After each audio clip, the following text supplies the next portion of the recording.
The Works of Max Beerbohm. By Max Beerbohm. Amid all he has here already achieved, full, we may think, of the quiet assurance of what is to come. His attitude is still that of the scholar. He seems still to be saying, before all things, from first to last, I am utterly purposed that I will not offend. The Works of Max Beerbohm with a bibliography by John Lane. Dandies and Dandies. How very delightful Grego's drawings are. For all their mad perspective and crude color, they have indeed the sentiment of style, and they reveal, with surer delicacy than does any other record, the spirit of Mr. Brummel's day. Grego guides me, as Virgil Dante, through all the mysteries of that other world. He shows me those stiff-necked, over-hatted, wasp-waisted gentlemen drinking Burgundy in the Café de Milles Calons or riding through the village of Newmarket upon their fat cobs or gambling at Crockford's. Grego's green room of the Opera House always delights me. The formal way in which Mdli Mercandati is standing upon one leg for the pleasure of Lord Fife and Mr. Ball Hughes. The grave regard directed by Lord Petersham towards that pretty little maid of mischief who is risking her rouge beneath the chandelier, the unbridled decorum of Mdli Hullen and the decorous debauchery of Prince Esterhazy in the distance, make altogether a quite enchanting picture. But, of the whole series, the most illuminative picture is certainly the ball at Almack's. In the foreground stand two little figures, beneath whom, on the nether margin, are inscribed those splendid words, Beau Brummel in deep conversation with the Duchess of Rutland. The Duchess is a girl in pink, with a great wedge comb erect among her ringlets, the beau trace de gage, his head averse, his chin most supercilious upon his stock, 1 foot advanced. The gloved fingers of one hand caught lightly in his waistcoat. In fact, the very deuce of a pose. In this, as in all known images of the beau, we are struck by the utter simplicity of his attire. The countless rings, affected by D'Orsay, the many little golden chains, every one of them slighter than a cobweb, that Disraeli loved to insinuate from one pocket to another of his vest, would have seemed vulgar to Mr. Brummel. For is it not to his fine scorn of accessories that we may trace that first aim of modern dandyism, the production of the supreme effect through means the least extravagant? In certain congruities of dark cloth, in the rigid perfection of his linen, in the symmetry of his glove with his hand, lay the secret of Mr. Brummel's miracles. He was ever most economical, most scrupulous of means. Treatment was everything with him.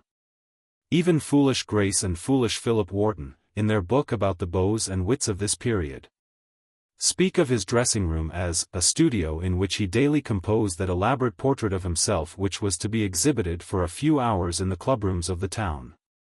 Mr. Brummel was, indeed, in the utmost sense of the word, an artist. No poet nor cook nor sculptor ever bore that title more worthily than he.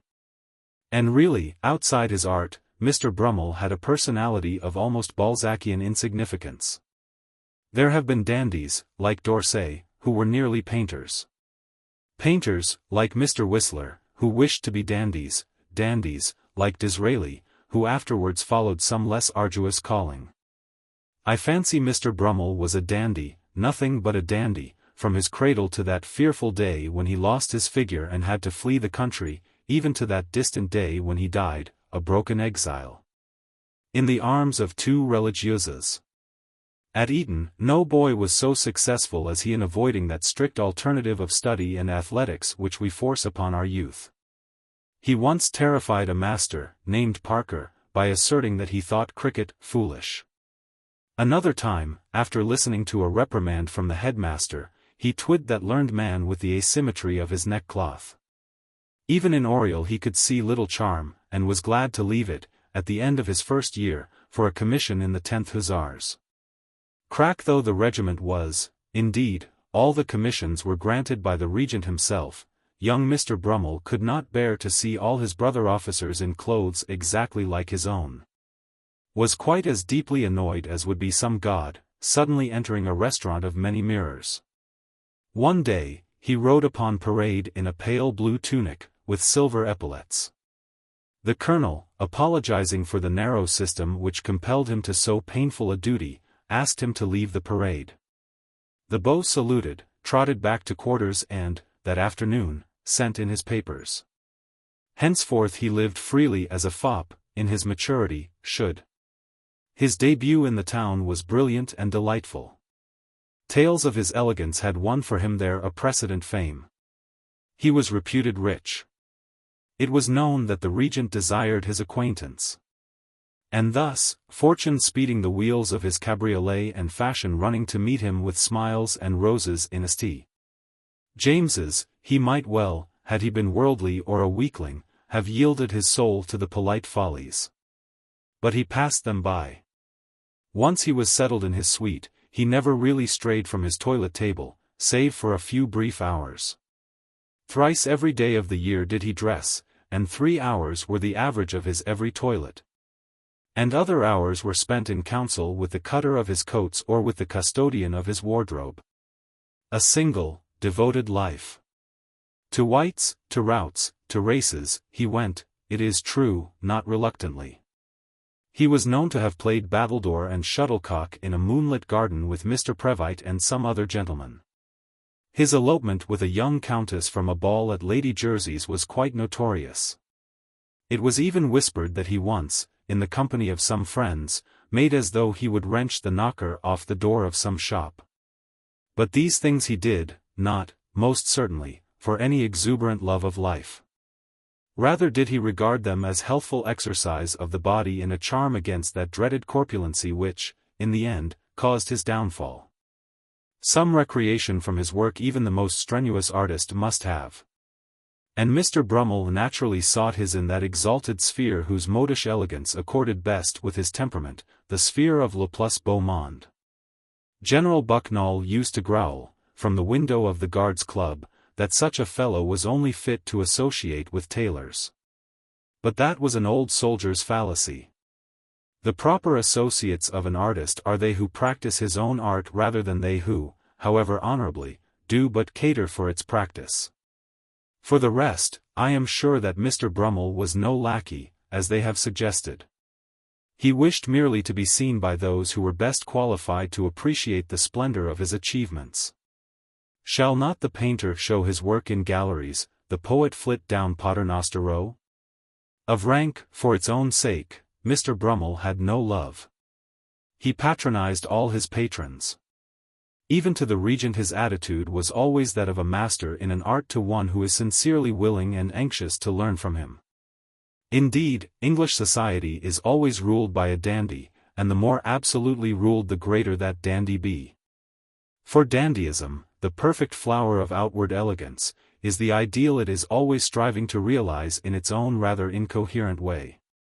But there is no reason why dandyism should be confused, as it has been by nearly all writers, with mere social life. Its contact with social life is, indeed, but one of the accidents of an art. Its influence, like the scent of a flower, is diffused unconsciously. It has its own aims and laws, and knows none other.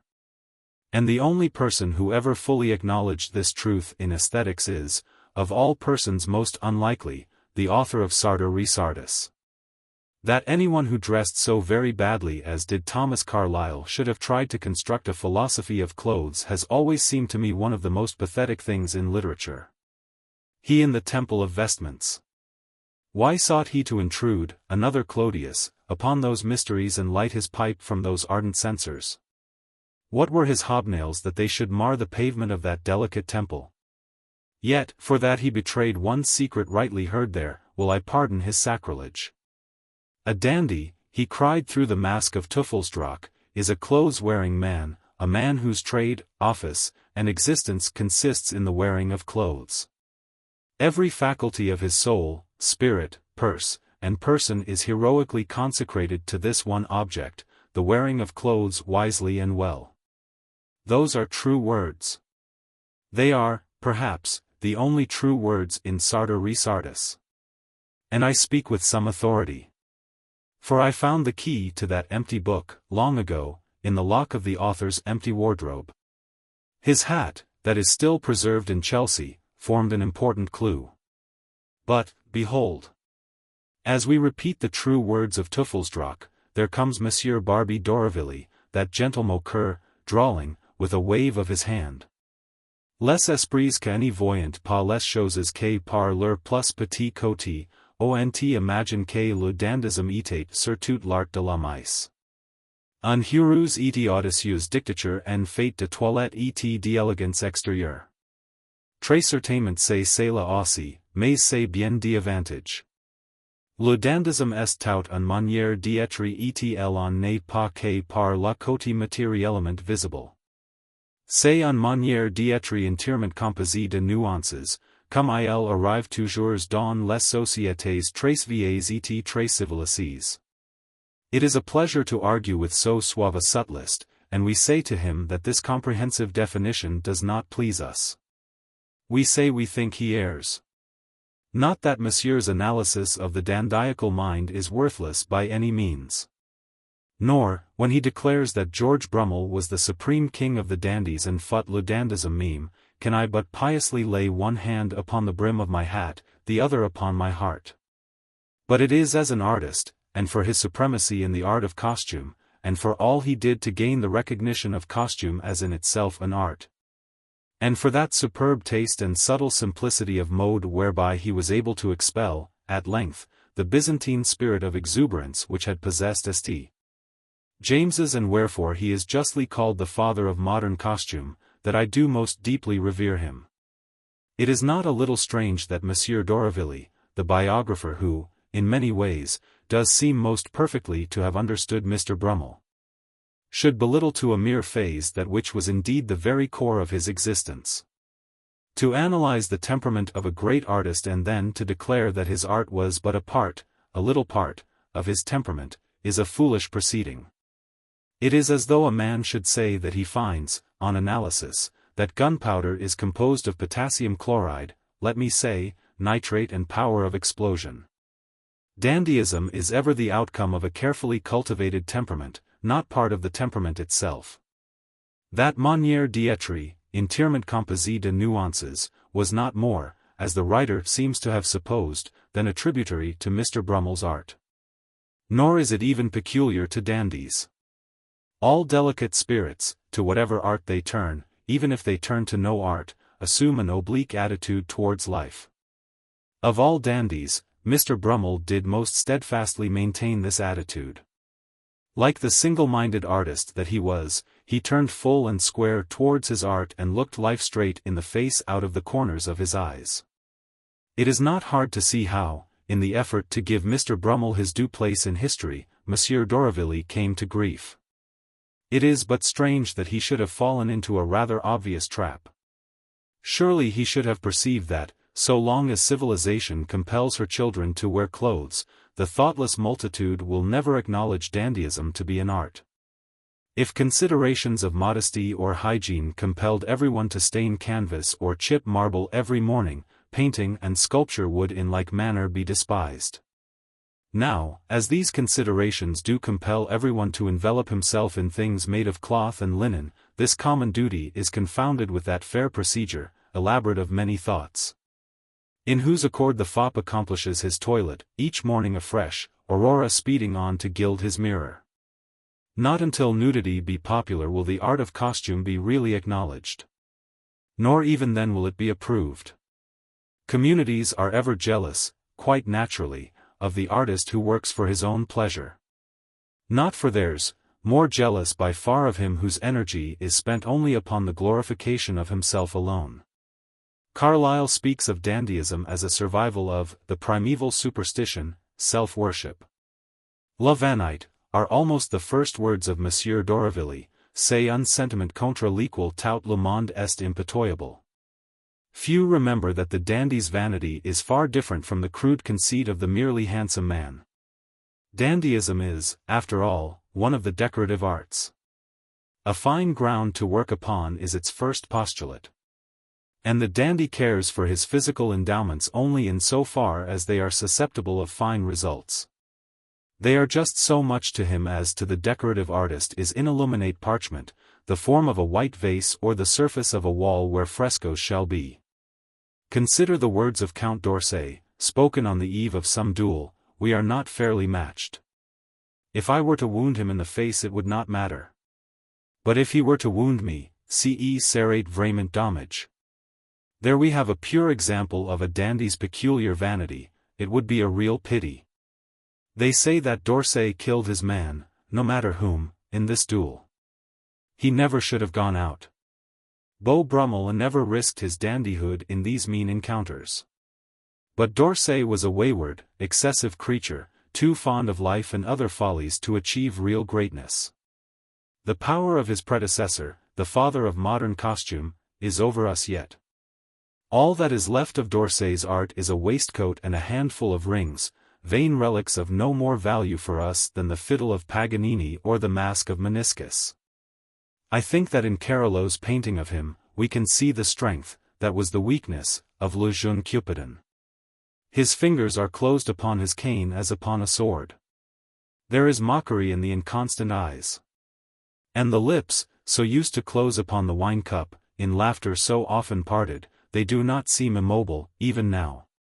Sad that one so prodigally endowed as he was, with the three essentials of a dandy, physical distinction, a sense of beauty and wealth, or, if you prefer the term, credit, should not have done greater things. Much of his costume was merely showy or eccentric, without the rotund unity of the perfect fops. It had been well had he lacked that dash and spontaneous gallantry that make him cut, it may be, a more attractive figure than Beau Brummel. The youth of St. James's gave him a wonderful welcome. The flight of Mr. Brummel had left them as sheep without a shepherd. They had even cried out against the inscrutable decrees of fashion and curtailed the height of their stocks. And, lo! Here, ambling down the mall with tasseled cane, laughing in the window at White's or in Fopp's Alley posturing, here, with the devil in his eyes and all the graces at his elbow, was d'Orsay. The prince paramount who should dominate London and should guard life from monotony by the daring of his whims. He accepted so many engagements that he often dressed very quickly both in the morning and at nightfall. His brilliant genius would sometimes enable him to appear faultless, but at other times not even his fine figure could quite dispel the shadow of a toilet too hastily conceived. Before long he took that fatal step, his marriage with Lady Harriet Gardiner. The marriage, as we all know, was not a happy one, though the wedding was very pretty. It ruined the life of Lady Harriet and of her mother, the Blessington. It won the poor Count still further from his art and sent him spinning here, there, and everywhere. He was continually at Clevedon, or Belvoir, or Welbeck, laughing gaily as he brought down our English partridges, or at Crockford's, smiling as he swept up our English guineas from the board. Holker declares that, excepting Mr. Turner, he was the finest equestrian in London, and describes how the mob would gather every morning round his door to see him descend, insolent from his toilet, and mount and ride away. Indeed, he surpassed us all in all the exercises of the body. He even essayed preeminence in the arts, as if his own art were insufficient to his vitality, and was forever penning impetuous verses for circulation among his friends. There was no great harm in this, perhaps. Even the handwriting of Mr. Brummel was not unknown in the albums. But d'Orsay's painting of portraits is inexcusable. The aesthetic vision of a dandy should be bounded by his own mirror. A few crayon sketches of himself, Delectissimi imagines, are as much as he should ever do. That d'Orsay's portraits, even his much-approved portrait of the Duke of Wellington, are quite amateurish, is no excuse. It is the process of painting which is repellent. To force from little tubes of lead a glutinous flamboyance and to defile, with the hair of a camel therein steeped, taut canvas, is hardly the diversion for a gentleman. And to have done all this for a man who was admittedly a field marshal. I have often thought that this selfish concentration, which is a part of dandyism, is also a symbol of that Einsamkeit felt in greater or less degree by the practitioners of every art. But, curiously enough, the very unity of his mind with the ground he works on exposes the dandy to the influence of the world. In one way dandyism is the least selfish of all the arts. Musicians are seen and, except for a price, not heard. Only for a price may you read what poets have written.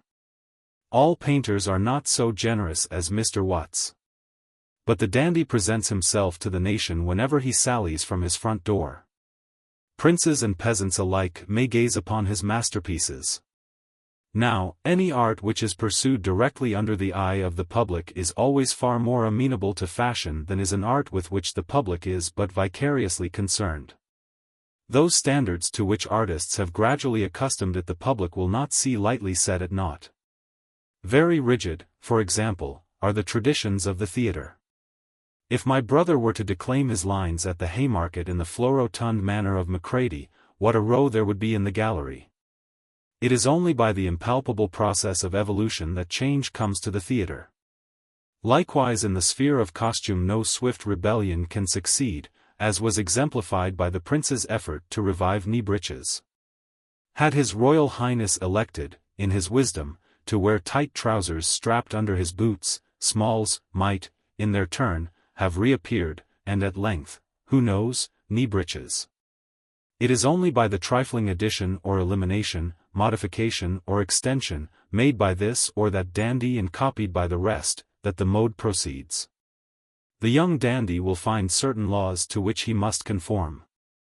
If he outrage them he will be hooted by the urchins of the street, not unjustly, for he will have outraged the slowly constructed laws of artists who have preceded him.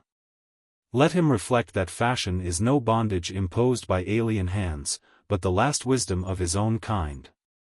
And that true dandyism is the result of an artistic temperament working upon a fine body within the wide limits of fashion.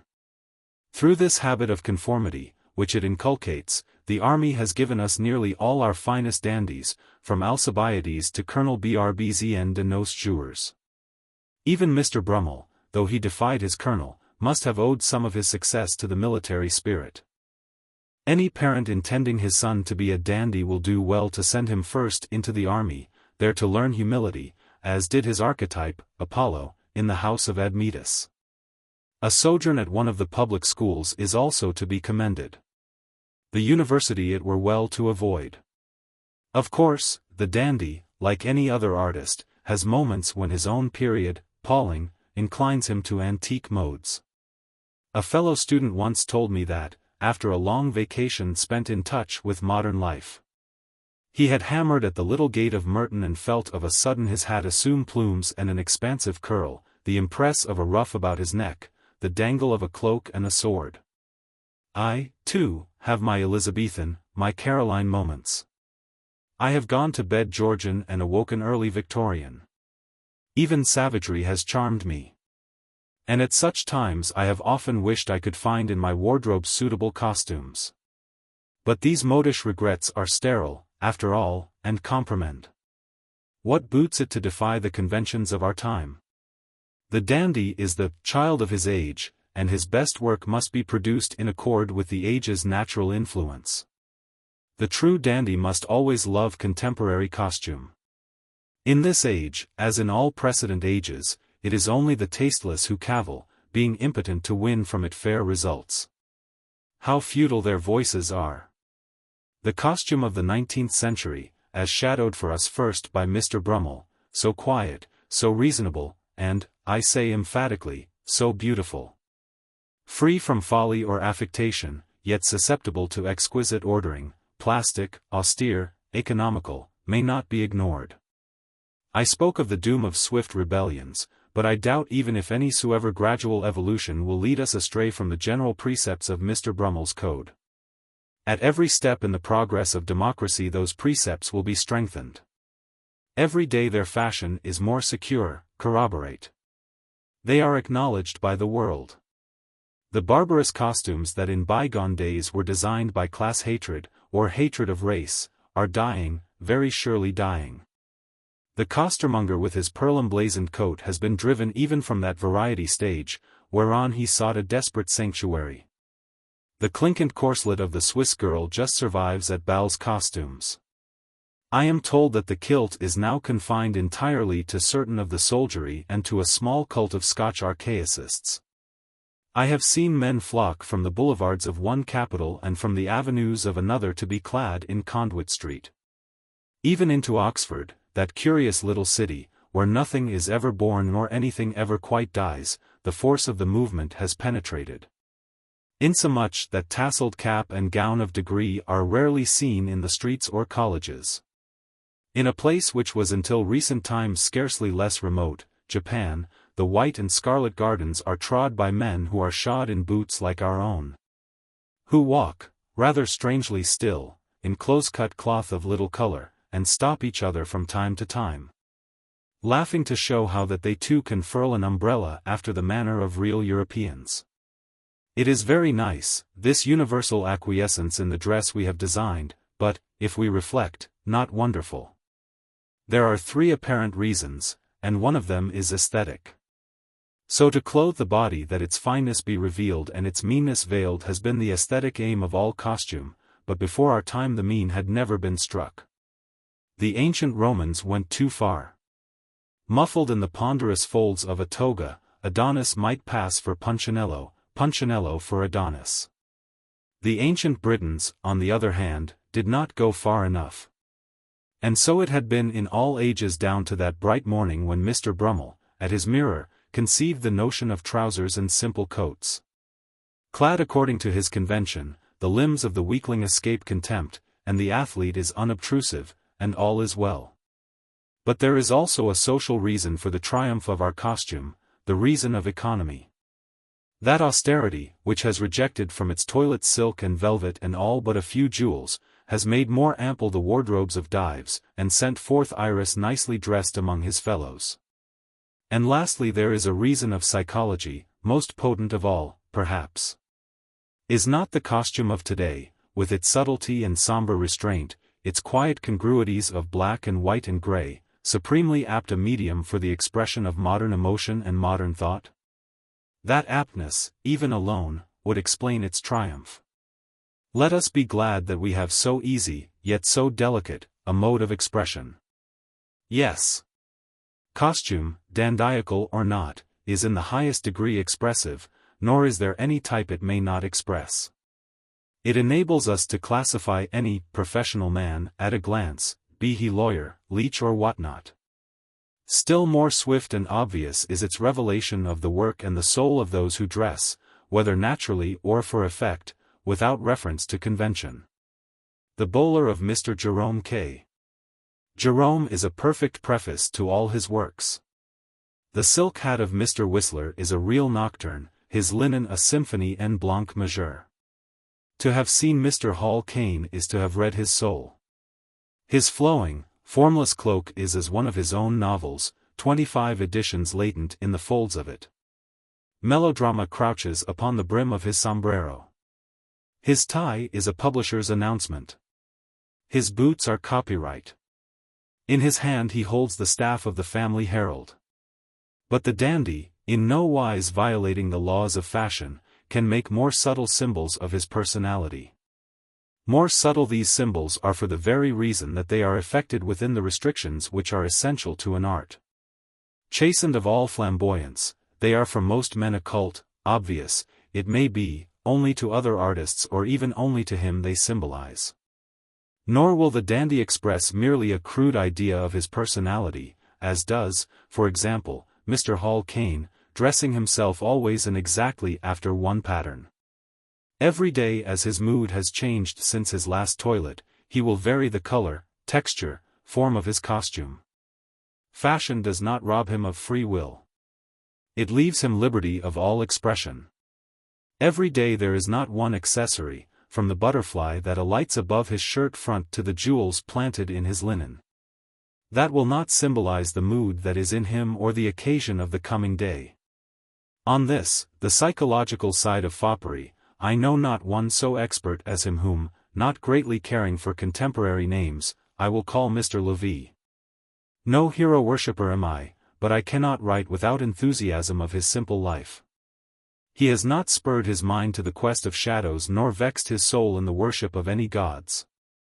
No woman has wounded his heart, though he has gazed gallantly into the eyes of many women, intent, I fancy, upon his own miniature there. Nor is the incomparable set of his trousers spoilt by the perching of any dear little child upon his knee. And so, now that he is stricken with 70 years, he knows none of the bitterness of ELD, for his toilet table is an imperishable altar, his wardrobe a quiet nursery and very constant harem. Mr. Louis has many disciples, young men who look to him for guidance in all that concerns costume, and each morning come, themselves tentatively clad, to watch the perfect procedure of his toilet and learn invaluable lessons. I myself, a lie-abed, often steal out, foregoing the best hours of the day abed, that I may attend that levee. The rooms of the master are in St. James's Street, and perhaps it were well that I should give some little record of them and of the manner of their use. In the first room the master sleeps. He is called by one of his valets, at 7 o'clock, to the second room, where he bathes, is shampooed, is manicured and, at length, is enveloped in a dressing gown of white wool. In the third room is his breakfast upon a little table and his letters and some newspapers. Leisurely he sips his chocolate, leisurely learns all that need be known. With a cigarette he allows his temper, as informed by the news and the weather and what not, to develop itself for the day. At length, his mood suggests, imperceptibly, what color, what form of clothes he shall wear. He rings for his valet, I will wear such and such a coat, such and such a tie. My trousers shall be of this or that tone, this or that jewel shall be radiant in the folds of my tie. It is generally near noon that he reaches the fourth room, the dressing room. The uninitiate can hardly realize how impressive is the ceremonial there enacted. As I write, I can see, in memory, the whole scene, the room, severely simple, with its lemon walls and deep wardrobes of white wood, the young fops, phi iota lambda omicron mu alpha theta sigma tau alpha tau omicron iota upsilon epsilon tau nu epsilon alpha nu sigma kappa omega nu. Ranged upon a long bench, wrapped in wonder, and, in the middle, now sitting, now standing, negligently, before a long mirror, with a valet at either elbow, Mr. Louis, our cynosure. There is no haste, no faltering, when once the scheme of the day's toilet has been set. It is a calm toilet. A flower does not grow more calmly. Any of us, any day, may see the gracious figure of Mr. Louis, as he saunters down the slope of St. James's. Long may the sun irradiate the surface of his tilted hat. It is comfortable to know that, though he die tomorrow, the world will not lack a most elaborate record of his foppery. All his life he has kept, or, rather, the current valets have kept for him, a journal de toilette. Of this there are now 50 volumes, each covering the space of a year. Yes, 50 springs have filled his buttonhole with their violets, the snow of 50 winters has been less white than his linen. His boots have outshone 50 sequences of summer suns, and the colors of all those autumns have faded in the dry light of his apparel. The first page of each volume of the Journal de Toilette bears the signature of Mr. Louis and of his 2 valets. Of the other pages each is given up, as in other diaries, to one day of the year. In ruled spaces are recorded there the cut and texture of the suit, the color of the tie, the form of jewelry that was worn on the day the page records. No detail is omitted and a separate space is set aside for remarks. I remember that I once asked Mr. Louis, half in jest, what he should wear on the Judgment Day. Seriously, and, I fancied, with a note of pathos in his voice, he said to me, "Young man, you ask me to lay bare my soul to you. If I had been a saint I should certainly wear a light suit, with a white waistcoat and a flower, but I am no saint, sir, no saint. I shall probably wear black trousers or trousers of some very dark blue, and a frock coat, tightly buttoned." Poor old Mr. Louis. I think he need not fear. If there be a heaven for the soul, there must be other heavens also, where the intellect and the body shall be consummate. In both these heavens Mr. Louis will have his hierarchy. Of a life like his there can be no conclusion, really. Did not even Matthew Arnold admit that conduct of a Cain is 3/4 of life? Certainly Mr. Louis is a great artist, and his supremacy is in the tact with which he suits his toilet to his temperament. But the marvelous affinity of a dandy's mood to his daily toilet is not merely that it finds therein its perfect echo, nor that it may even be, in reflex, thereby accentuated or made less poignant. For some years I had felt convinced that in a perfect dandy this affinity must reach a point, when the costume itself, planned with the finest sensibility, would change with the emotional changes of its wearer, automatically. But I felt that here was one of those boundaries, where the fields of art align with the fields of science, and I hardly dared to venture further. Moreover, the theory was not easy to verify. I knew that, except in some great emotional crisis, the costume could not palpably change its aspect. Here was an impasse, for the perfect dandy, the Brummel, the Mr. Louis, cannot afford to indulge in any great emotion outside his art. Like Balzac, he has not time. The gods were good to me, however. One morning near the end of last July, they decreed that I should pass through Half Moon Street and meet there a friend who should ask me to go with him to his club and watch for the results of the racing at Goodwood. This club includes hardly any member who is not a devotee of the turf, so that, when we entered it, the cloakroom displayed long rows of unburdened pegs, save where one hat shone. None but that illustrious dandy, Lord X, wears quite so broad a brim as this hat had. I said that Lord X must be in the club. I conceive he is too nervous to be on the course, my friend replied. They say he has plunged up to the hilt on today's running. His lordship was indeed there, fingering feverishly the sinuous ribbons of the tape machine. I sat at a little distance, watching him. 2 results straggled forth within an hour, and, at the second of these, I saw with wonder Lord X's linen actually flush for a moment and then turn deadly pale. I looked again and saw that his boots had lost their luster. Drawing nearer, I found that grey hairs had begun to show themselves in his raven coat. It was very painful and yet, to me, very gratifying. In the cloakroom, when I went for my own hat and cane, there was the hat with the broad brim, and, lo! Over its iron blue surface little furrows had been ploughed by despair. Rouen, 1896. How do you find this book? Any thoughts about the book or the author? Any suggestion for improvement? Please take a moment to share your thoughts in a comment. If you like it, share it with your friends who might enjoy it as well. Subscribe to keep in touch. Visit CompleteAudiobooks.com for more quality content. A Good Prince. I first saw him one morning of last summer, in the Green Park. Though short, even insignificant, in stature and with an obvious tendency to be obese, he had that unruffled, Olympian air, which is so sure a sign of the blood royal. In a suit of white linen he looked serenely cool, despite the heat. Perhaps I should have thought him, had I not been versed in the Almanach de Gotha, a trifle older than he is. He did not raise his hat in answer to my salute, but smiled most graciously and made as though he would extend his hand to me, mistaking me, I doubt not, for one of his friends. Forthwith, a member of his suite said something to him in an undertone, whereat he smiled again and took no further notice of me. I do not wonder the people idolize him. His almost blameless life has been passed among them, nothing in it hidden from their knowledge. When they look upon his dear presentment in the photographer's window, the shrewd, kindly eyes under the high forehead, the sparse locks so carefully distributed, words of loyalty only and of admiration rise to their lips. For of all princes in modern days he seems to fulfill most perfectly the obligation of princely rank. Nupai iota omicron he might have been called in the heroic age, when princes were judged according to their mastery of the sword or of the bow, or have seemed, to those medieval eyes that love to see a scholar's pate under the crown, an ignoramus. We are less exigent now. We do but ask of our princes that they should live among us, be often manifest to our eyes, set a perpetual example of a right life. We bid them be the ornaments of our state. Too often they do not attain to our ideal.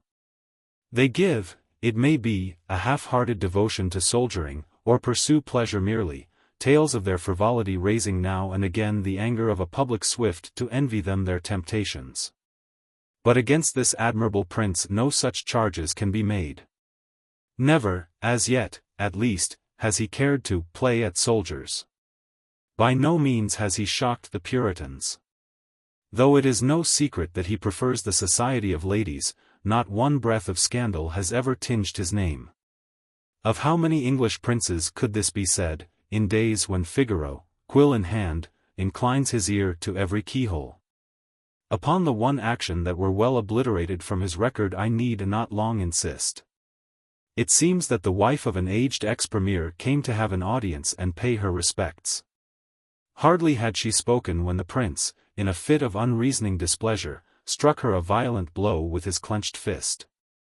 Had His Royal Highness not always stood so far aloof from political contention, it had been easier to find a motive for this unmannerly blow. The incident is deplorable, but it belongs, after all, to an earlier period of his life. And, were it not that no appreciation must rest upon the suppression of any scandal, I should not have referred to it. For the rest, I find no stain, soever faint, upon his life. The simplicity of his tastes is the more admirable for that he is known to care not at all for what may be reported in the newspapers. He has never touched a card, never entered a playhouse. In no stud of racers has he indulged, preferring to the finest blood horse ever bred a certain white and woolly lamb with a blue ribbon to its neck. This he is never tired of fondling. It is with him, like the roebuck of Henri Cotter, wherever he goes. Suave and simple his life is. Narrow in range, it may be, but with every royal appurtenance of delight, for to him love's happy favors are given and the tribute of glad homage, always, here and there and every other where. Round the flower garden at Sandringham runs an old wall of red brick, streaked with ivy and topped infrequently with balls of stone. By its iron gates, that open to a vista of flowers, stand two kind policemen, guarding the prince's procedure along that bright vista. As his perambulator rolls out of the gate of St. James's Palace, he stretches out his tiny hands to the scarlet sentinels. An obsequious retinue follows him over the lawns of the White Lodge, cooing and laughing, blowing kisses and praising him. Yet do not imagine his life has been all gaiety. The afflictions that befall royal personages always touch very poignantly the heart of the people. And it is not too much to say that all England watched by the cradle-side of Prince Edward in that dolorous hour, when first the little battlements rose about the rose-red roof of his mouth. I am glad to think that not one querulous word did His Royal Highness, in his great agony, utter. They only say that his loud, incessant cries bore testimony to the perfect lungs for which the House of Hanover is most justly famed. Irreiterate be the horror of that epoch. As yet, when we know not even what his first words will be, it is too early to predict what verdict posterity will pass upon him. Already he has won the hearts of the people. But, in the years which, it is to be hoped, still await him, he may accomplish more. Attendance. He stands alone among European princes, but, as yet, only with the aid of a chair. London, 1895. 1880. Say, shall these things be forgotten? In the row that men call rotten. Beauty Clare? Hamilton Aid. History, it has been said, does not repeat itself. The historians repeat one another. Now, there are still some periods with which no historian has grappled, and, strangely enough, the period that most greatly fascinates me is one of them. The labor I set myself is therefore rather Herculean. But it is also, for me, so far a labor of love that I can quite forget or even revel in its great difficulty. I would love to have lived in those bygone days, when first society was inducted into the mysteries of art and, not losing yet its old and elegant tenue, babbled of blue china and white lilies. Of the painter Rossetti and the poet Swinburne. It would be a splendid thing to have seen the tableaux at Cromwell House one or to have made my way through the fancy fair too and bartered all for a cigarette from a shepherdess. To have walked in the park, straining my eyes for a glimpse of the Jersey lily, danced the livelong afternoon to the strains of the Manola Valse, clapped holes in my gloves for Connie Gilchrist. It is a pity that the historians have held back so long. For this period is now so remote from us that much in it is nearly impossible to understand, more than a little must be left in the mists of antiquity that involve it. The memoirs of the day are, indeed, many, but not exactly illuminative. From such writers as Frith, Montague, Williams or the Bancrofts, you may gain but little peculiar knowledge. That quaint old chronicler, Lucy, dilates amusingly enough upon the frown of Sir Richard, afterwards Lord Cross or the tea-rose in the Prime Minister's buttonhole. But what can he tell us of the negotiations that led Gladstone back to public life or of the secret councils of the Fourth Party, whereby Sir Stafford was gradually eclipsed? Good memoirs must ever be the cumulation of gossip. Gossip, alas, has been killed by the press. In the tavern or the barber's shop, all secrets passed into every ear. From newspapers how little can be culled. Manifestations are there made manifest to us and we are taught, with tedious iteration, the things we knew, and need not have known, before. In my research, I have had only such poor guides as Punch, or the London Shivery and the Queen, the ladies' newspaper. Excavation, which in the East has been productive of rich material for the archaeologist, was indeed suggested to me. I was told that, just before Cleopatra's Needle was set upon the embankment, an iron box, containing a photograph of Mrs. Langtry, some current coins and other trifles of the time, was dropped into the foundation. I am sure much might be done with a spade, here and there, in the neighbourhood of old Cromwell House. Accursed be the obduracy of vestries. Be not I, but they, blamed for any error, obscurity or omission in my brief excursus. The period of 1880 and of the two successive years should ever be memorable, for it marks a great change in the constitution of English society. It would seem that, under the quiet regime of the Tory cabinet, the upper 10,000, as they were quaintly called in those days, had taken a somewhat more frigid tone. The Prince of Wales had inclined to be restful after the revels of his youth. The prolonged seclusion of Queen Victoria, who was then engaged upon that superb work of introspection and self-analysis, More Leaves from the Highlands, had begun to tell upon the social system. Balls and other festivities, both at court and in the houses of the nobles, were notably fewer. The vogue of the opera was passing. Even in the top of the season, Rotten Row, I read, was not impenetrably crowded.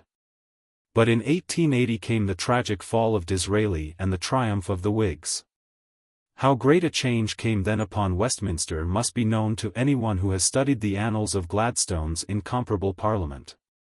Gladstone himself, with a monstrous majority behind him, revelling in the old splendour of speech that not 70 summers nor 6 years sulking had made less. Parnell, deadly, mysterious. With his crew of wordy peasants that were to set all Saxon things at naught, the activity of these two men alone would have made this Parliament supremely stimulating throughout the land. What of young Randolph Churchill, who, despite his halting speech, foppish mien and rather coarse fibre of mind, was yet the greatest parliamentarian of his day? What of Justin Huntley McCarthy, under his puerile mask a most dark, most dangerous conspirator, who, lightly swinging the sacred lamp of burlesque, irradiated with fearful clarity the wrath and sorrow of Ireland? What of Blocker Wharton?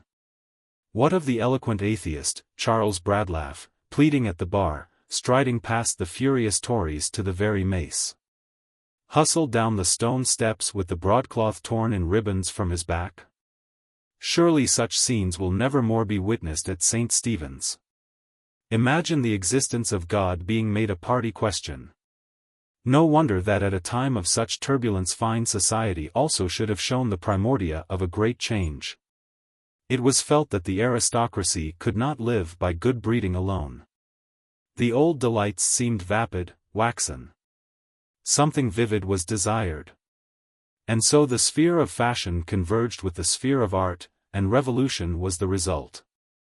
Be it remembered that long before this time there had been in the heart of Chelsea a kind of cult for beauty. Certain artists had settled there, deliberately refusing to work in the ordinary official way, and wrought, as they were wont to asseverate, for the pleasure and sake of all that is fair. Little commerce had they with the brazen world.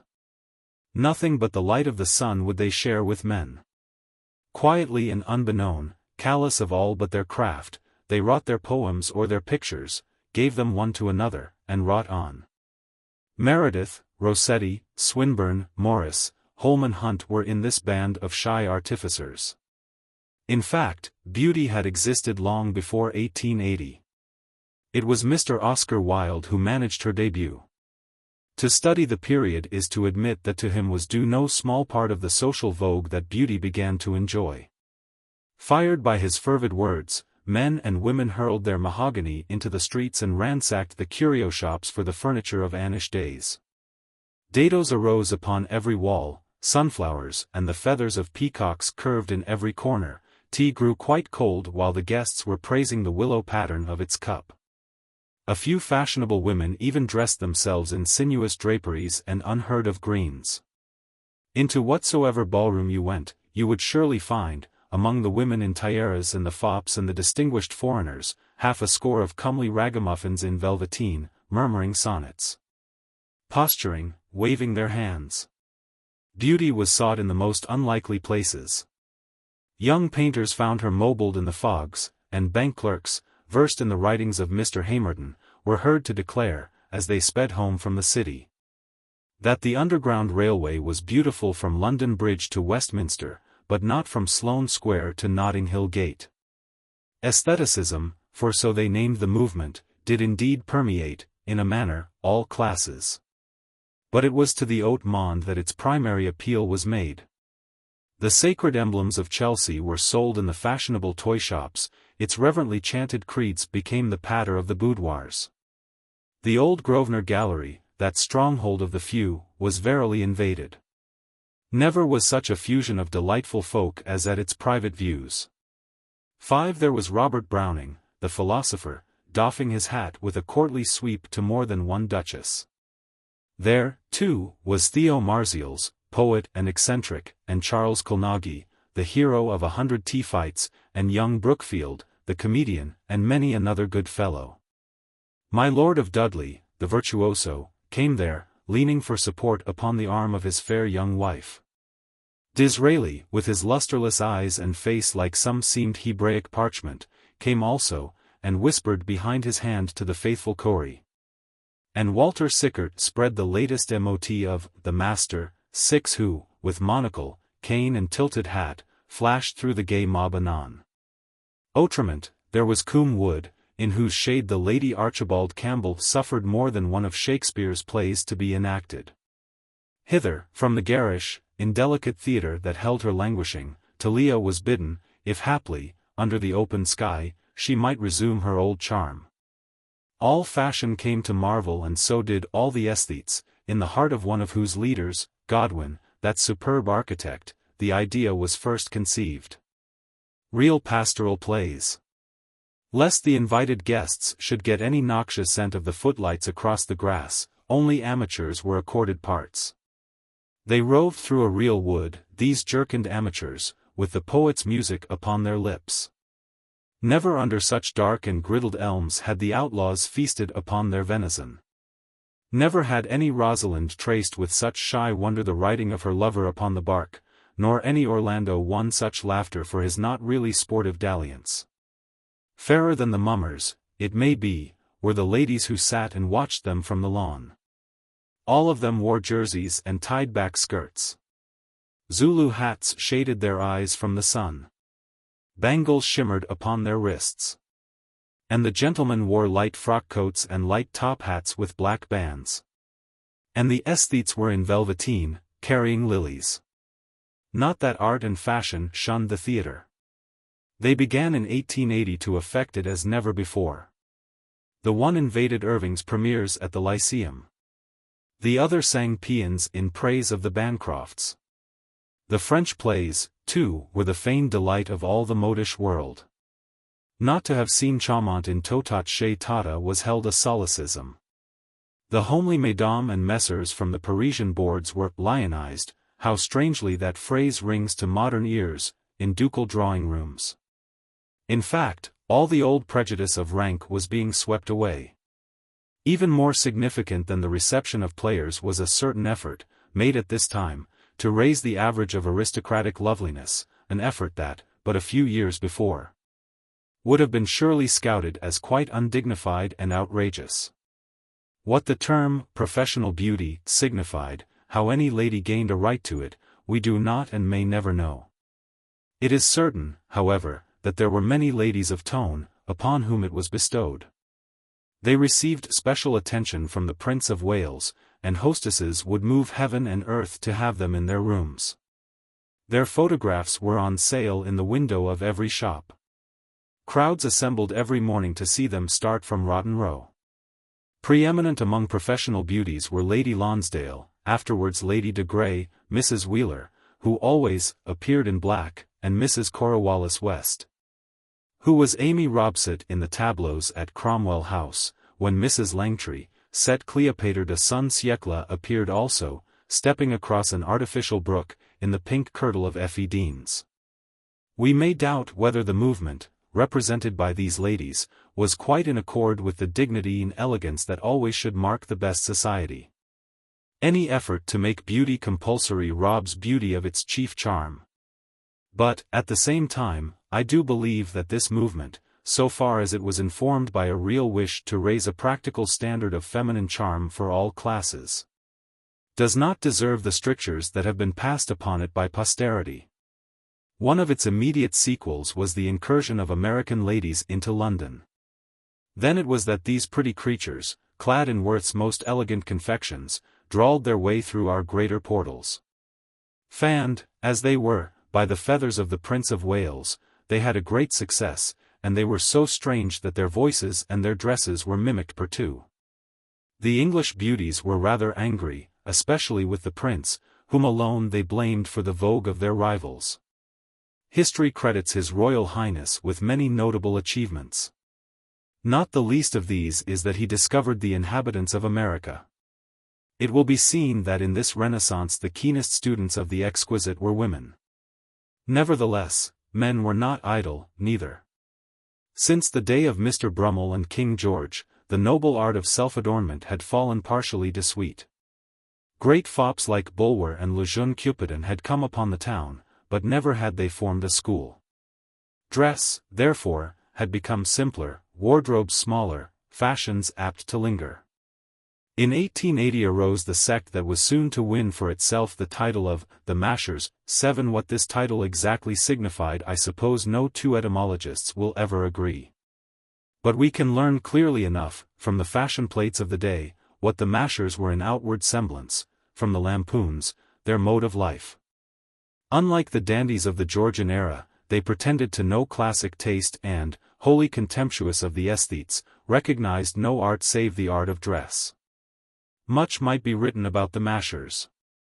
The restaurant, destined to be, in after years, so salient a delight of London, was not known to them, but they were often admirable upon the steps of clubs.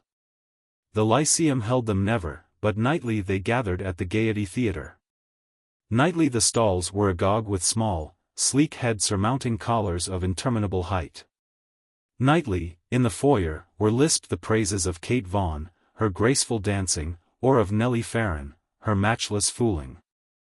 Never a night passed but the dreary stage door was synced with a circlet of fools bearing bright bouquets, of flaxen-headed fools who had feet like black needles, and graceful fools incumbent upon canes. A strange cult. I once knew a lady whose father was actually present at the first night of the 40 Thieves, and fell enamored of one of the coryphees. By such links is one age joined to another. There is always something rather absurd about the past. For us, who have fared on, the silhouette of error is sharp upon the past horizon. As we look back upon any period, its fashions seem grotesque, its ideals shallow, for we know how soon those ideals and those fashions were to perish, and how rightly. Nor can we feel a little of the fervor they did inspire. It is easy to laugh at these Mashers, with their fantastic raiment and languid lives, or at the strife of the professional beauties. It is easy to laugh at all that ensued when first the mummers and the stainers of canvas strayed into Mayfair. Yet shall I laugh? For me the most romantic moment of a pantomime is always when the winged and wired fairies begin to fade away, and, as they fade, clown and pantaloon tumble on Jopling and grimacing. Seen very faintly in that indecisive twilight. The social condition of 1880 fascinates me in the same way. Its contrasts fascinate me. Perhaps, in my study of the period, I may have fallen so deeply beneath its spell that I have tended, now and again, to overrate its real import. I lay no claim to the true historical spirit. I fancy it was a chalk drawing of a girl in a mobcap, signed, Frank Miles, 1880, that first impelled me to research. To give an accurate and exhaustive account of that period would need a far less brilliant pen than mine. But I hope that, by dealing, even so briefly as I have dealt, with its more strictly sentimental aspects, I may have lightened the task of the scientific historian. And I look to Professor Gardiner and to the Bishop of Oxford. London, 1894. King George IV. They say that when King George was dying, a special form of prayer for his recovery, composed by one of the archbishops, was read aloud to him and that His Majesty, after saying Amen thrice, with great fervor, begged that his thanks might be conveyed to its author. To the student of royalty in modern times there is something rather suggestive in this incident. I like to think of the drug-scented room at Windsor and of the king, livid and immobile among his pillows, waiting, in superstitious awe, for the near moment when he must stand, a spirit, in the presence of a perpetual king. I like to think of him following the feudal prayer with eyes and lips, and then, custom resurgent in him and a touch of pride that, so long as the blood moved ever so little in his veins, he was still a king, expressing a desire that the dutiful feeling and admirable taste of the prelate should receive a suitable acknowledgment. It would have been impossible for a real monarch like George, even after the gout had turned his thoughts heavenward, really to abase himself before his Maker. But he could, so to say, treat with him, as he might have treated with a fellow sovereign, in a formal way, long after diplomacy was quite useless. How strange it must be to be a king! How delicate and difficult a task it is to judge him! So far as I know, no attempt has been made to judge King George IV fairly. The 101 eulogies and lampoons, irresponsibly published during and immediately after his reign, are not worth a wooden hoop in Hades. Mr. Percy Fitzgerald has published a history of George's reign, in which he has so artistically subordinated his own personality to his subject, that I can scarcely find, from beginning to end of the two bulky volumes, a single opinion expressed, a single idea, a single deduction from the admirably ordered facts. All that most of us know of George is from Thackeray's brilliant denunciation. Now, I yield to few in my admiration of Thackeray's powers. He had a charming style. We never find him searching for the mot just as for a needle in a bottle of hay. Could he have looked through a certain window by the river at Croisset or in the quadrangle at Brasenose, how he would have laughed. He blew on his pipe, and words came tripping round him, like children, like pretty little children who are perfectly drilled for the dance, or came, did he will it, treading in their precedence. Like kings, gloomily. And I think it is to the credit of the reading mob that, by reason of his beautiful style, all that he said was taken for the truth, without questioning. But truth after all is eternal, and style transient, and now that Thackeray's style is becoming, if I may say so, a trifle 1860. It may not be amiss that we should inquire whether his estimate of George is in substance and fact worth anything at all. It seems to me that, as in his novels, so in his history of the Four Georges, Thackeray made no attempt at psychology. He dealt simply with types. One George he insisted upon regarding as a buffoon, another as a yokel. The fourth George he chose to hold up for reprobation as a drunken, vapid cad. Every action, every phase of his life that went to disprove this view, he either suppressed or distorted utterly. History, he would seem to have chuckled, has nothing to do with the first gentleman. But I will give him a niche in natural history. He shall be king of the beasts. He made no allowance for the extraordinary conditions under which all monarchs live, none for the unfortunate circumstances by which George, especially, was from the first hampered. He judged him as he judged Barnes Newcombe and all the scoundrels lie created. Moreover, he judged him by the moral standard of the Victorian age.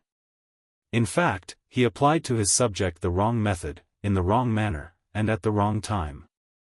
And yet everyone has taken him at his word. I feel that my essay may be scouted as a paradox. But I hope that many may recognize that I am not, out of mere boredom, endeavoring to stop my ears against popular platitude, but rather, in a spirit of real earnestness, to point out to the mob how it has been cruel to George. I do not despair of success. I think I shall make converts. The mob is really very fickle and sometimes cheers the truth. None, at all events, will deny that England stands today otherwise than she stood 132 years ago, when George was born. Today we are living a decadent life. All the while that we are prating of progress, we are really so deteriorate. There is nothing but feebleness in us. Our youths, who spend their days in trying to build up their constitutions by sport or athletics and their evenings in undermining them with poisonous and dyed drinks. Our daughters, who are ever searching for some new quack remedy for new imaginary megrim, what strength is there in them? We have our societies for the prevention of this and the promotion of that and the propagation of the other, because there are no individuals among us. Our sexes are already nearly assimilate. Women are becoming nearly as rare as ladies, and it is only at the music halls that we are privileged to see strong men. We are born into a poor, weak age. We are not strong enough to be wicked, and the nonconformist conscience makes cowards of us all. But this was not so in the days when George was walking by his tutor's side in the gardens of Kew or of Windsor. London must have been a splendid place in those days, full of life and colour and wrong and revelry. There was no absurd press nor vestry to protect the poor at the expense of the rich and see that everything should be neatly adjusted. Every man had to shift for himself and, consequently, men were, as Mr. Clement Scott would say, manly, and women, as Mr. Clement Scott would say, womanly. In those days, a young man of wealth and family found open to him a vista of such license as had been unknown to any since the Barbatulli of the Roman Empire. To spend the early morning with his valet, gradually assuming the rich apparel that was not then tabooed by a hard sumptuary standard. To saunter round to White's for ale and tittle-tattle and the making of wagers, to attend a drunken déjeuner in honor of La Trace Belle Rosaline or the Strappini. To drive some fellow fool far out into the country in his pretty curricle, followed by two well-dressed and well-mounted grooms, of singular elegance certainly. And stop at every tavern on the road to curse the host for not keeping better ale and a wench of more charm. To reach St. James's in time for a random toilet and so off to dinner. Which of our dandies could survive a day of pleasure such as this? Which would be ready, dinner done, to scamper off again to Ranelagh and dance and skip and sup in the rotunda there? Yet the youth of that period would not dream of going to bed or ever he had looked in at Crockford's, Tanta Lubido Rerum, for a few hours faro. This was the kind of life that young George found open to him, when, at length, in his 19th year, they gave him an establishment in Buckingham House. How his young eyes must have sparkled, and with what glad gasps must he have taken the air of freedom into his lungs. Rumour had long been busy with the damned surveillance under which his childhood had been passed. A paper of the time says significantly that the Prince of Wales, with a spirit which does him honour, has 3 times requested a change in that system. King George had long postponed permission for his son to appear at any balls, and the year before had only given it, lest he should offend the Spanish minister, who begged it as a personal favour.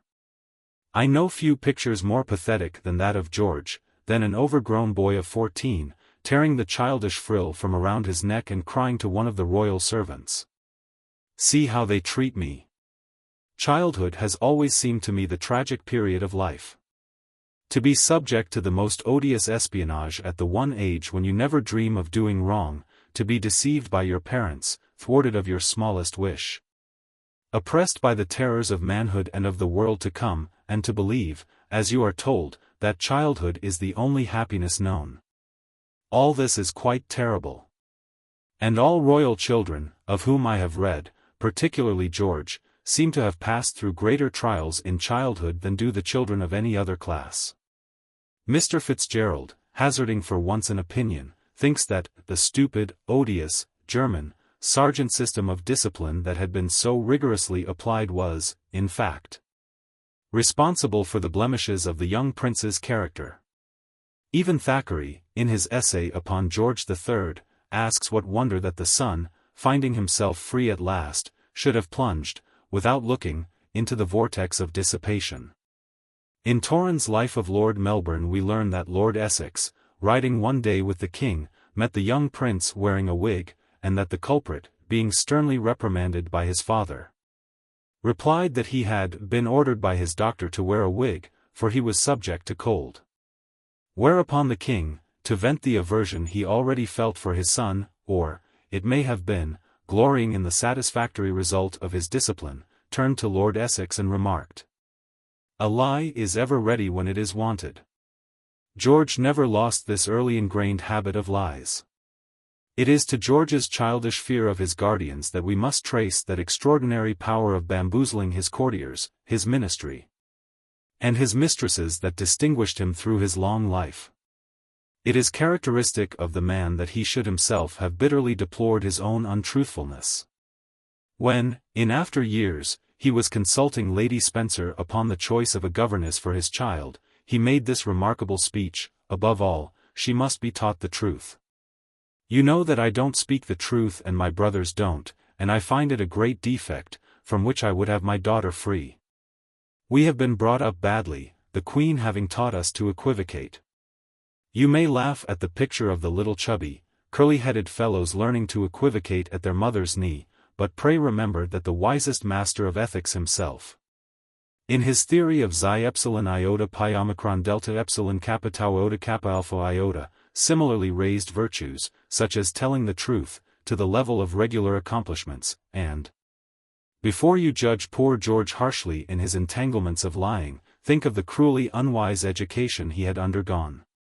However much we may deplore this exaggerated tyranny, by reason of its evil effect upon his moral nature, we cannot but feel glad that it existed, to afford a piquant contrast to the life awaiting him. Had he passed through the callow dissipations of Eton and Oxford, like other young men of his age, he would assuredly have lacked much of that splendid, pent vigor with which he rushed headlong into London life. He was so young and so handsome and so strong, that can we wonder if all the women fell at his feet?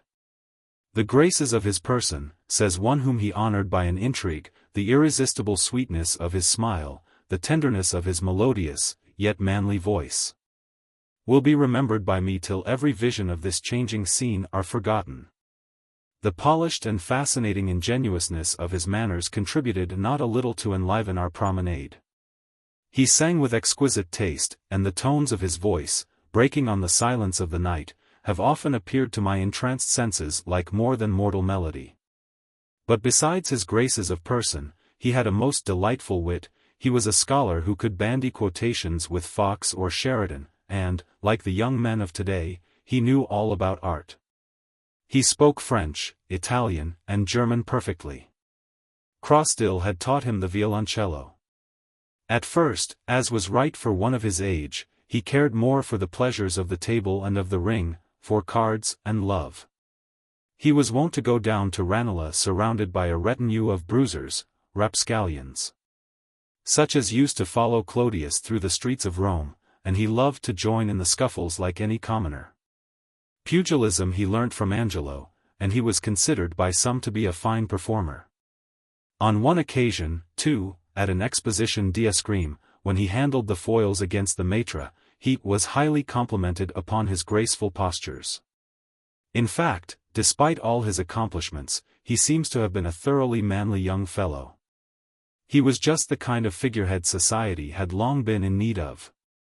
A certain lack of tone had crept into the amusements of the haute monde, due, doubtless, to the lack of an acknowledged leader. The king was not yet mad, but he was always bucolic, and socially out of the question. so at the coming of his son society broke into a gallop. Balls and masquerades were given in his honor night after night. Good Samaritans must have approved when they found that at these entertainments great ladies and courtesans brushed beautiful shoulders in utmost familiarity. But those who delighted in the high charm of society probably shook their heads. We need not, however, find it a flaw in George's social bearing that he did not check this kind of freedom. At the first, as a young man full of life, of course he took everything as it came, joyfully. No one knew better than he did, in later life, that there is a time for laughing with great ladies and a time for laughing with courtesans. But as yet it was not possible for him to exert influence. How great that influence became I will suggest hereafter. I like to think of him as he was at this period, charging about, in pursuit of pleasure, like a young bull. The splendid taste for building had not yet come to him. His father would not hear of him patronizing the turf. But already he was implected with a passion for dress and seems to have erred somewhat on the side of dressing up, as is the way of young men. It is fearful to think of him, as Cyrus Redding saw him, arrayed in deep brown velvet, silver embroidered, with cut steel buttons, and a gold net thrown over all. Before that gold net thrown over all the mistakes of his afterlife seem to me to grow almost insignificant. Time, however, toned his too florid sense of costume, and we should at any rate be thankful that his imagination never deserted him. All the delightful munditiae that we find in the contemporary fashion plates for gentlemen can be traced to George himself. His were the much-approved quadruple stock of great dimension, the cocked grey beaver, the pantaloons of mauve silk negligently crinkled, and any number of other little pomps and foibles of the kind.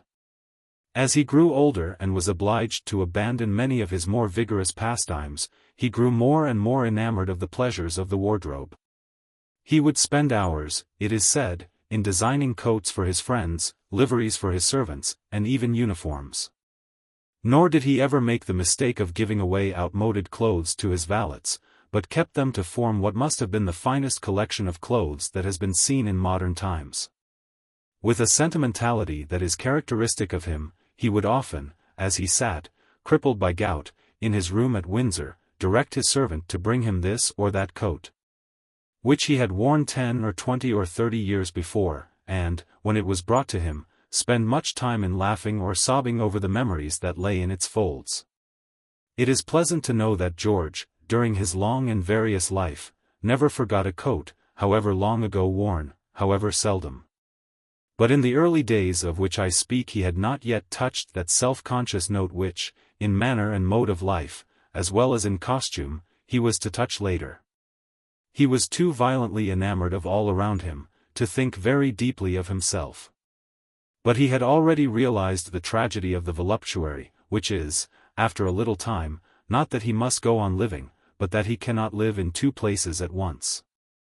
We have, at this end of the century, tempered this tragedy by the perfection of railways, and it is possible for our good prince, whom heaven bless, to waken to the sound of the Braemar bagpipes, while the music of Lee Gilbert's latest song, cooed over the footlights of the concerts Parisians, still rings in his ears. But in the time of our prince's illustrious great-uncle there were not railways. And we find George perpetually driving, for wagers, to Brighton and back. He had already acquired that taste for Brighton which was one of his most lovable qualities, in incredibly short periods of time. The rustics who lived along the road were well accustomed to the sight of a high, tremulous phaeton flashing past them, and the crimson face of the young prince bending over the horses. There is something absurd in representing George as, even before he came of age, a hardened and cynical profligate, an Elagabalus in trousers. His blood flowed fast enough through his veins. All his escapades were those of a healthful young man of the time. Need we blame him if he sought, every day, to live faster and more fully? In a brief essay like this, I cannot attempt to write, as I hope one day to do, in any detail a history of George's career. During the time when he was successively Prince of Wales and Regent and King. Merely is it my wish at present to examine some of the principal accusations that have been brought against him, and to point out in what ways he has been harshly and hastily judged. Perhaps the greatest indignation against him was, and is to this day, felt by reason of his treatment of his two wives, Mrs. Fitzherbert and Queen Caroline. There are some scandals that never grow old, and I think the story of George's married life is one of them. It was a real scandal. I can feel it. It has vitality. Often have I wondered whether the blood with which the young prince's shirt was saturate when Mrs. Fitzherbert was first induced to visit him at Carlton House, was merely red paint, or if, in a frenzy of love, he had truly gashed himself with a razor. Certain it is that his passion for the virtuous and obdurate lady was a very real one. Lord Holland describes how the prince used to visit Mrs. Fox, and there indulge in the most extravagant expressions and actions, rolling on the floor, striking his forehead, tearing his hair, falling into hysterics, and swearing that he would abandon the country, forego the crown, etc. He was indeed still a child, for royalties, not being ever brought into contact with the realities of life, remain young far longer than other people. Cursed with a truly royal lack of self-control, he was unable to bear the idea of being thwarted in any wish. Every day he sent off couriers to Holland, whither Mrs. Fitzherbert had retreated, imploring her to return to him, offering her formal marriage. At length, as we know, she yielded to his importunity and returned. It is difficult indeed to realize exactly what was Mrs. Fitzherbert's feeling in the matter. The marriage must be, as she knew, illegal, and would lead, as Charles James Fox pointed out in his powerful letter to the prince, to endless and intricate difficulties. For the present she could only live with him as his mistress. If, when he reached the legal age of 25, he were to apply to Parliament for permission to marry her, how could permission be given, when she had been living with him irregularly? Doubtless, she was flattered by the attentions of the heir to the throne, but, had she really returned his passion, she would surely have preferred any other species of connection with His Royal Highness to one leading to so much misery and mischief. Really, to understand her marriage, one must look at the portraits of her that are extant. That beautiful and silly face explains much. One can well fancy such a lady being pleased to live after the performance of a mock ceremony with a prince for whom she felt no passion. Her view of the matter can only have been social, for, in the eyes of the Church, she could only live with the prince as his mistress. Society, however, once satisfied that a ceremony of some kind had been enacted, never regarded her as anything but his wife. The day after Fox, inspired by the prince, had formally denied that any ceremony had taken place, the knocker of her door, to quote her own complacent phrase, was never still. The Duchesses of Portland, Devonshire and Cumberland were among her visitors. How much pop limbo has been talked about the prince's denial of the marriage. I grant that it was highly improper to marry Mrs. Fitzherbert at all. But George was always weak and wayward, and he did, in his great passion, marry her. That he should afterwards deny it officially seems to me to have been utterly inevitable. His denial did her not the faintest damage, as I have pointed out. It was, so to speak, an official quibble, rendered necessary by the circumstances of the case. Not to have denied the marriage in the House of Commons would have meant ruin to both of them. As months passed, more serious difficulties awaited the unhappily wedded pair. What boots it to repeat the story of the prince's great debts and desperation? It was clear that there was but one way of getting his head above water, and that was to yield to his father's wishes and contract a real marriage with a foreign princess. Fate was dogging his footsteps relentlessly. Placed as he was, George could not but offer to marry as his father willed. It is well, also, to remember that George was not ruthlessly and suddenly turning his shoulder upon Mrs. Fitzherbert. For some time before the British plenipotentiary went to fetch him a bride from over the waters, his name had been associated with that of the beautiful and unscrupulous Countess of Jersey. Poor George! Half married to a woman whom he no longer worshipped, compelled to marry a woman whom he was to hate at first sight. Surely we should not judge a prince harshly. Princess Caroline very gauche at cards, Princess Caroline very missish at supper, are among the entries made in his diary by Lord Malmesbury, while he was at the little German court. I can conceive no scene more tragic than that of her presentation to the prince, as related by the same nobleman. I, according to the established etiquette, so he writes, introduced the Princess Caroline to him. She, very properly, in consequence of my saying it was the right mode of proceeding, attempted to kneel to him. He raised her gracefully enough, and embraced her, said barely one word, turned round, retired to a distant part of the apartment, and calling to me, said, "Harris, I am not well, pray get me a glass of brandy." At dinner that evening, in the presence of her betrothed, the princess was flippant, rattling, affecting wit. Poor George, I say again. Deportment was his ruling passion, and his bride did not know how to behave. Vulgarity, hard, implacable, German vulgarity, was in everything she did to the very day of her death. The marriage was solemnized on Wednesday, April 8, 1795, and the royal bridegroom was drunk. So soon as they were separated, George became inflected with a morbid hatred for his wife, which was hardly in accord with his light and variant nature and shows how bitterly he had been mortified by his marriage of necessity. It is sad that so much of his life should have been wasted in futile strainings after divorce. Yet we can scarcely blame him for seizing upon every scrap of scandal that was whispered of his wife. Besides his not unnatural wish to be free, it was derogatory to the dignity of a prince and a regent that his wife should be living an eccentric life at Blackheath with a family of singers named Sapio. Indeed, Caroline's conduct during this time was as indiscreet as ever. Wherever she went she made ribald jokes about her husband, in such a voice that all, bystanding, might hear. After dinner, writes one of her servants, Her Royal Highness made a wax figure as usual, and gave it an amiable pair of large horns.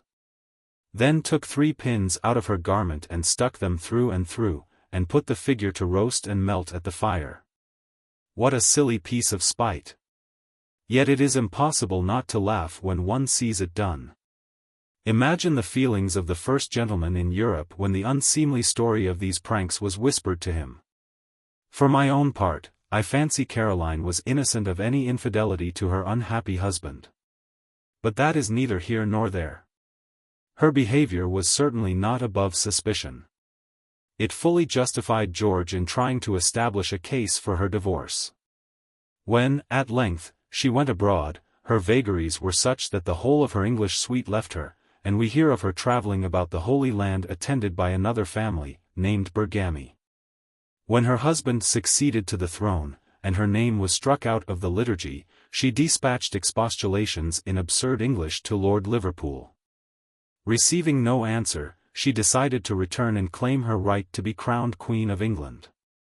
Whatever the unhappy lady did, she always was ridiculous.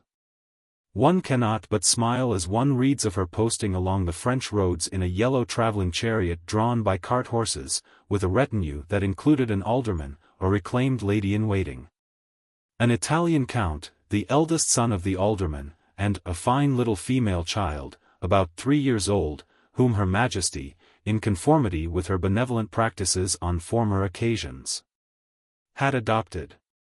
The breakdown of her impeachment, and her acceptance of an income formed a fitting anticlimax to the terrible absurdities of her position.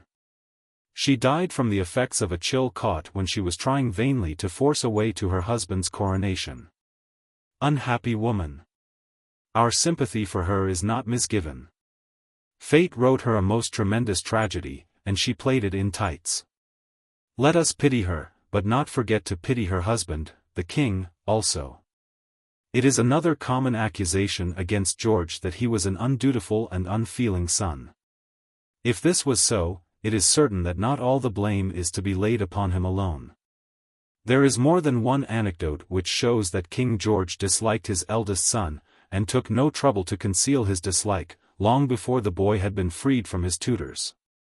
It was the coldness of his father and the petty restrictions he loved to enforce that first drove George to seek the companionship of such men as Égalité and the Duke of Cumberland, both of whom were quick to inflame his impressionable mind to angry resentment. Yet, when Margaret Nicholson attempted the life of the king, The prince immediately posted off from Brighton that he might wait upon his father at Windsor, a graceful act of piety that was rewarded by his father's refusal to see him. Hated by the Queen, who at this time did all she could to keep her husband and his son apart, surrounded by intriguers, who did all they could to set him against his father, George seems to have behaved with great discretion. In the years that follow, I can conceive no position more difficult than that in which he found himself every time his father relapsed into lunacy. That he should have by every means opposed those who through jealousy stood between him and the regency was only natural. It cannot be said that at any time did he show anxiety to rule, so long as there was any immediate chance of the king's recovery. On the contrary, all impartial seers of that chaotic court agreed that the prince bore himself throughout the intrigues, wherein he himself was bound to be, in a notably filial way. There are many things that I regret in the career of George IV, and what I most of all regret is the part that he played in the politics of the period. Englishmen today have at length decided that royalty shall not set foot in the political arena. I do not despair that some day we shall place politics upon a sound commercial basis, as they have already done in America and France, or leave them entirely in the hands of the police, as they do in Russia. It is horrible to think that, under our existing regime, all the men of noblest blood and highest intellect should waste their time in the sordid atmosphere of the House of Commons, listening for hours to nonentities talking nonsense, or searching enormous volumes to prove that somebody said something some years ago that does not quite tally with something he said the other day, or standing tremulous before the whips in the lobbies and the scorpions in the constituencies. In the political machine are crushed and lost all our best men. That Mr. Gladstone did not choose to be a cardinal is a blow under which the Roman Catholic Church still staggers. In Mr. Chamberlain Scotland Yard missed its smartest detective. What a fine voluptuary might Lord Rosebery have been! It is a platitude that the country is ruled best by the permanent officials, and I look forward to the time when Mr. Keir Hardie shall hang his cap in the Hall of No. 10 Downing Street, and a conservative working man shall lead Her Majesty's opposition. In the lifetime of George, politics were not a whit finer than they are today. I feel a genuine indignation that he should have wasted so much of tissue in mean intrigues about ministries and bills. That he should have been fascinated by that splendid fellow, Fox, is quite right. That he should have thrown himself with all his heart into the storm of the Westminster election is most natural. But it is awful in verity to find him, long after he had reached man's estate, indulging in backstair intrigues with Whigs and Tories. It is, of course, absurd to charge him with deserting his first friends, the Whigs. His love and fidelity were given, not to the Whigs, but to the men who led them. Even after the death of Fox, he did, in misplaced piety, do all he could for Fox's party. What wonder that, when he found he was ignored by the ministry that owed its existence to him, he turned his back upon that sombre couple, the Lords G and G, whom he had always hated, and went over to the Tories.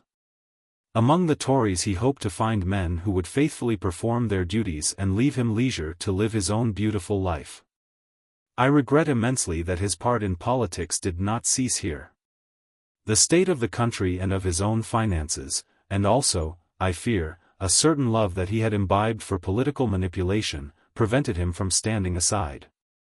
How useless was all the finesse he displayed in the long-drawn question of Catholic emancipation! How lamentable his terror of Lord Wellesley's rude dragooning!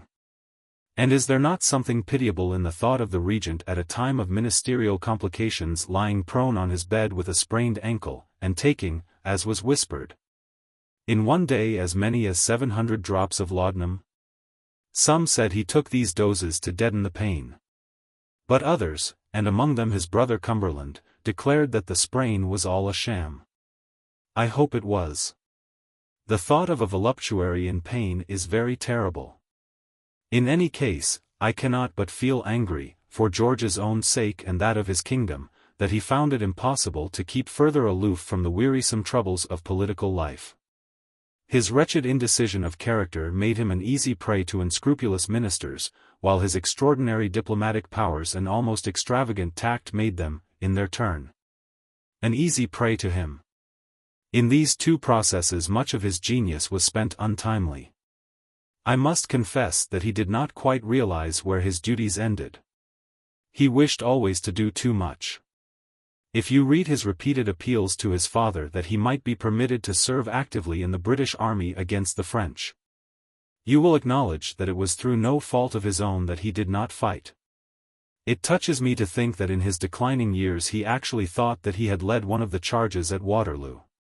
He would often describe the whole scene as it appeared to him at that supreme moment, and refer to the Duke of Wellington, saying, "Was it not so, Duke?" "I have often heard you say so, Your Majesty," the old soldier would reply, grimly. I am not sure that the old soldier was at Waterloo himself. In a room full of people he once referred to the battle as having been won upon the playing fields of Eton. This was certainly a most unfortunate slip, seeing that all historians are agreed that it was fought on a certain field situate a few miles from Brussels. In one of his letters to the king, craving for a military appointment, George urges that, whilst his next brother, the Duke of York, commanded the army, and the younger branches of the family were either generals or lieutenant generals, he, who was Prince of Wales, remained Colonel of Dragoons. And herein, could he have known it, lay the right limitation of his life. As royalty was and is constituted, it is for the younger sons to take an active part in the services, whilst the eldest son is left as the ruler of society. Thousands and thousands of guineas were given by the nation that the Prince of Wales, the regent, the king, might be, in the best sense of the word, ornamental. It is not for us, at this moment, to consider whether royalty, as a wholly pagan institution, is not out of place in a community of Christians. It is enough that we should inquire whether the God, whom our grandfathers set up and worshipped and crowned with offerings, gave grace to his worshippers. That George was a moral man, in our modern sense, I do not for one moment pretend. It were idle to deny that he was profligate. When he died there were found in one of his cabinets more than 100 locks of women's hair. Some of these were still plastered with powder and pomatum, some were mere little golden curls, such as grow low down upon a girl's neck, others were streaked with grey. The whole of this collection subsequently passed into the hands of Adam, the famous Scotch henchman of the regent. In his family, now resident in Glasgow, it is treasured as an heirloom. I myself have been privileged to look at all these locks of hair, and I have seen a clairvoyant take them one by one, and, pinching them between her lithe fingers, tell of the love that each symbolized. I have heard her tell of long rides by night, of a boudoir hung with grass-green satin, and of a tryst at Windsor. Of one, the wife of a hussar at York, whose little lapdog used to bark angrily whenever the regent came near his mistress. Of a milkmaid who, in her great simpleness, thought her child would one day be King of England, of an archduchess with blue eyes, and a silly little flautist from Portugal. Of women that were wantons and fought for his favor, great ladies that he loved dearly, girls that gave themselves to him humbly. If we lay all pleasures at the feet of our prince, we can scarcely hope he will remain virtuous. Indeed, we do not wish our prince to be an exemplar of godliness, but a perfect type of happiness. It may be foolish of us to insist upon apollistic happiness, but that is the kind of happiness that we can ourselves, most of us, best understand, and so we offer it to our ideal. In royalty we find our Bacchus, our Venus. Certainly George was, in the practical sense of the word, a fine king. His wonderful physique, his wealth, his brilliant talents, he gave them all without stint to society. From the time when, at Madame Cornley's, he gallivanted with rips and demi-reps, to the time when he sat, a stout and solitary old king, fishing in the artificial pond at Windsor. His life was beautifully ordered. He indulged to the full in all the delights that England could offer him. That he should have, in his old age, suddenly abandoned his career of vigorous enjoyment is, I confess, rather surprising. The royal voluptuary generally remains young to the last. No one ever tires of pleasure. It is the pursuit of pleasure, the trouble to grasp it, that makes us old. Only the soldiers who enter Capua with wounded feet leave it demoralized. And yet George, who never had to wait or fight for a pleasure, fell enervate long before his death. I can but attribute this to the constant persecution to which he was subjected by duns and ministers, parents and wives. Not that I regret the manner in which he spent his last years.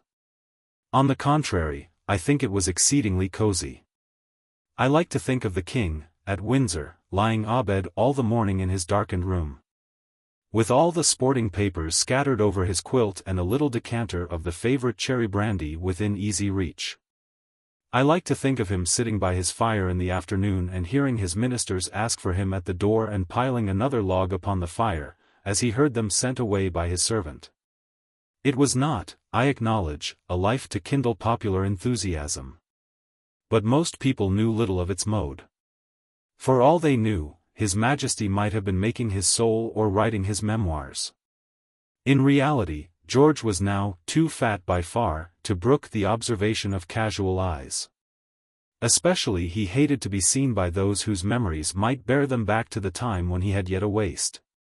Among his elaborate precautions of privacy was a pair of avant couriers, who always preceded his pony chaise in its daily progress through Windsor Great Park and had strict commands to drive back any intruder. In the veiled majestic man, where is the graceful despot of England? And other lampoons not extant, the scribblers mocked his loneliness. At White's, one evening, for gentlemen of high fashion vowed, over their wine, they would see the invisible monarch. So they rode down next day to Windsor, and secreted themselves in the branches of a holm oak. Here they waited perdues, beguiling the hours in the frost with their flasks. When dusk was falling, they heard at last the chime of hoofs on the hard road, and saw presently a splash of the royal livery, as two grooms trotted by, peering warily from side to side, and disappeared in the gloom. The conspirators in the tree held their breath, till they caught the distant sound of wheels. Nearer and louder came the sound, and soon they saw a white, postilion pony, a chaise and, yes, girth immensurate among the cushions, a weary monarch, whose face, crimson above the dark accumulation of his stock, was like some ominous sunset. He had passed them and they had seen him, monstrous and moribund among the cushions. He had been borne past them like a wounded bacchanal. The king. The regent. They shuddered in the frosty branches. The night was gathering and they climbed silently to the ground, with an awful, indispellable image before their eyes. You see, these gentlemen were not philosophers.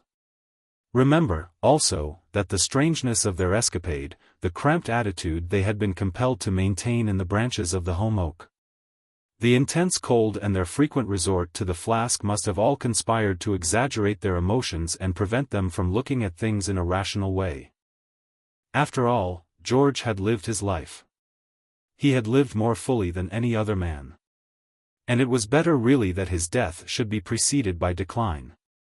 For everyone, obviously, the most desirable kind of death is that which strikes men down, suddenly, in their prime. Had they not been so dangerous, railways would never have ousted the old coaches from popular favor. But, however keenly we may court such a death for ourselves or for those who are near and dear to us, we must always be offended whenever it befall one in whom our interest is aesthetic merely. Had his father permitted George to fight at Waterloo, and had some fatal bullet pierced the padding of that splendid breast, I should have been really annoyed. And this essay would never have been written. Sudden death mars the unity of an admirable life. Natural decline, tapering to tranquility, is its proper end. As a man's life begins, faintly, and gives no token of childhood's intensity in the expansion of youth and the perfection of manhood, so it should also end, faintly. The king died a death that was like the calm conclusion of a great, lurid poem. Quivit. Yes, his life was a poem in the praise of pleasure. And it is right that we should think of him always as the great voluptuary. Only let us note that his nature never became, as do the natures of most voluptuaries, corroded by a cruel indifference to the happiness of others. When all the town was agog for the fete to be given by the regent in honor of the French king, Sheridan sent a forged card of invitation to Romeo Coates, the half-witted dandy, who used at this time to walk about in absurd ribbons and buckles, and was the butt of all the streetsters. The poor fellow arrived at the entrance of Carlton House, proud as a peacock, and he was greeted with a tremendous cheer from the bystanding mob. But when he came to the lackeys he was told that his card was a hoax and sent about his business. The tears were rolling down his cheeks as he shambled back into the street. The regent heard later in the evening of this sorry joke, and next day dispatched a kindly worded message, in which he prayed that Mr. Coates would not refuse to come and view the decorations. Nevertheless, though he does not appear to have treated his inferiors with the extreme servility that is now in vogue, George was beloved by the whole of his household.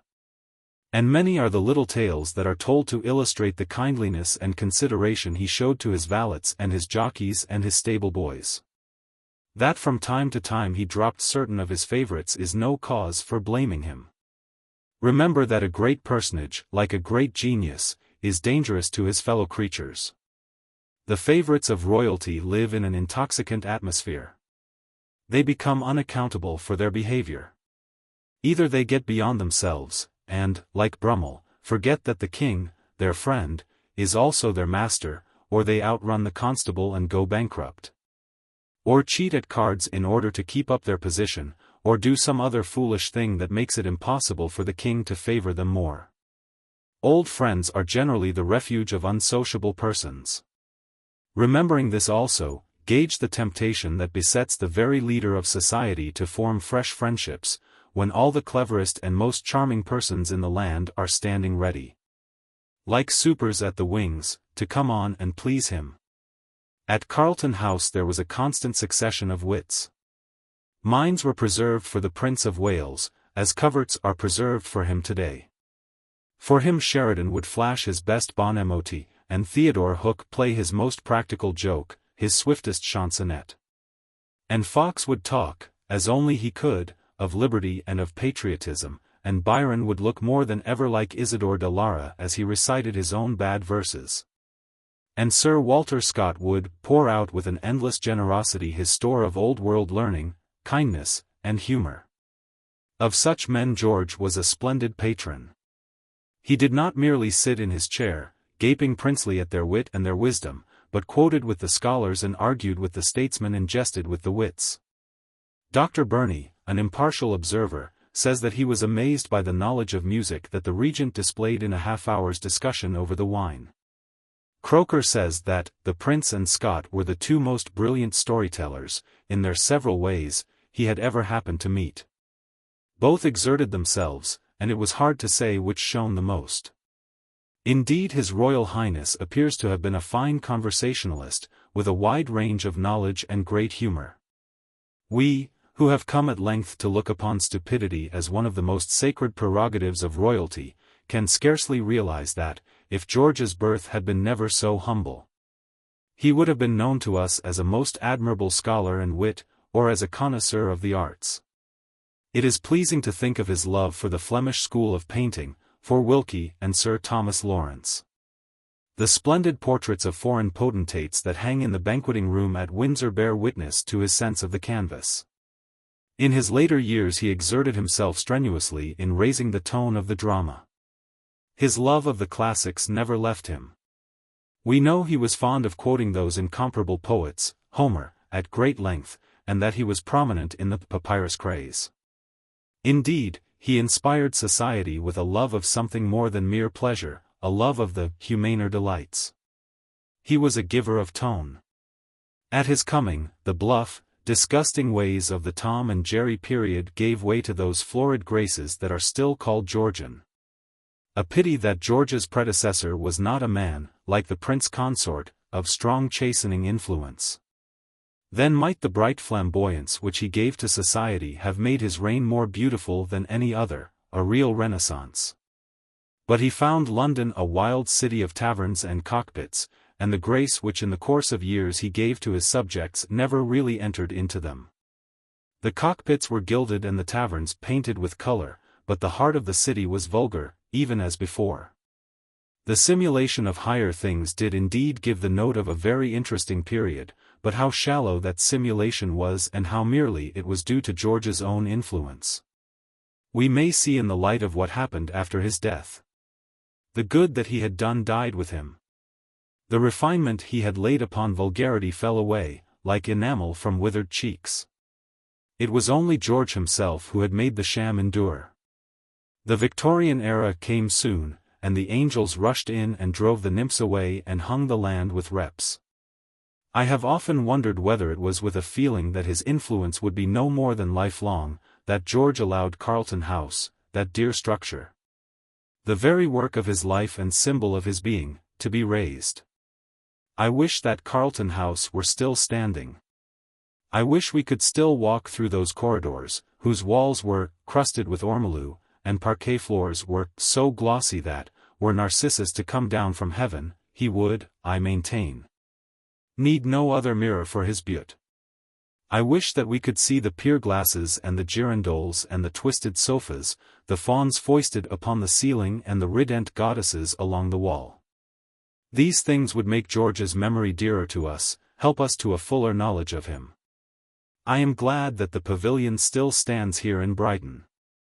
Its trite lawns and wanton cupola have taught me much. As I write this essay, I can see them from my window. Last night, in a crowd of trippers and townspeople, I roamed the lawns of that dishonored palace, whilst a band played us tunes. Once I fancied I saw the shade of a swaying figure and of a wine-red face. Brighton, 1894. The Pervasion of Rouge. Nay, but it is useless to protest. Artifice must queen it once more in the town, and so, if there be any whose hearts chafe at her return, let them not say, we have come into evil times, and be all for resistance, reformation, or angry cavilling. For did the king's scepter send the sea retrograde, or the wand of the sorcerer avail to turn the sun from its old course? And what man or what number of men ever stayed that inexorable process by which the cities of this world grow, are very strong, fail, and grow again? Indeed, there is charm in every period, and only fools and flutterpates do not seek reverently for what is charming in their own day. No martyrdom, however fine, nor satire, however splendidly bitter, has changed by a little tittle the known tendency of things. It is the times that can perfect us, not we the times, and so let all of us wisely acquiesce. Like the little wired marionettes, let us acquiesce in the dance. For behold, the Victorian era comes to its end and the day of Sancta Simplicitas is quite ended. The old signs are here and the portents to warn the seer of life that we are ripe for a new epoch of artifice. Are not men rattling the dice-box and ladies dipping their fingers in the rouge-pot? At Rome, in the keenest time of her degringolade, when there was gambling even in the holy temples, great ladies, does not Lucian tell us, did not scruple to squander all they had upon unguents from Arabia. Nero's mistress and unhappy wife, Poppaea, of shameful memory, had in her travelling retinue 15, or, as some say, 50, she-asses, for the sake of their milk. That was thought an incomparable guard against cosmetics with poison in them. Last century, too, when life was lived by candlelight, and ethics was but etiquette, and even art a question of punctilio, women, we know, gave the best hours of the day to the crafty farting of their faces and the towering of their coiffures. And men, throwing passion into the wine bowl to sink or swim, turned out thought to browse upon the green cloth. Cannot we even now in our fancy see them, those silent exquisites round the long table at Brooks's, masked, all of them, lest the countenance should betray feeling, in Quinn's masks, through whose eyelets they sat peeping, while Macao brought them riches or ruin? We can see them, those silent rascals, sitting there with their cards and their rouleaux and their wooden money bowls, long after the dawn had crept up as T. James's and pressed its haggard face against the window of the little club. Yes, we can raise their ghosts, and, more, we can see many where a devotion to hazard fully as meek as theirs. In England there has been a wonderful revival of cards. Baccarat may rival dead Pharaoh in the tale of her devotees. We have all seen the sweet English chatelaine at her roulette wheel, and ere long it may be that tender parents will be writing to complain of the compulsory baccarat in our public schools. In fact, we are all gamblers once more, but our gambling is on a finer scale than ever it was. We fly from the card-room to the heath, and from the heath to the city, and from the city to the coast of the Mediterranean.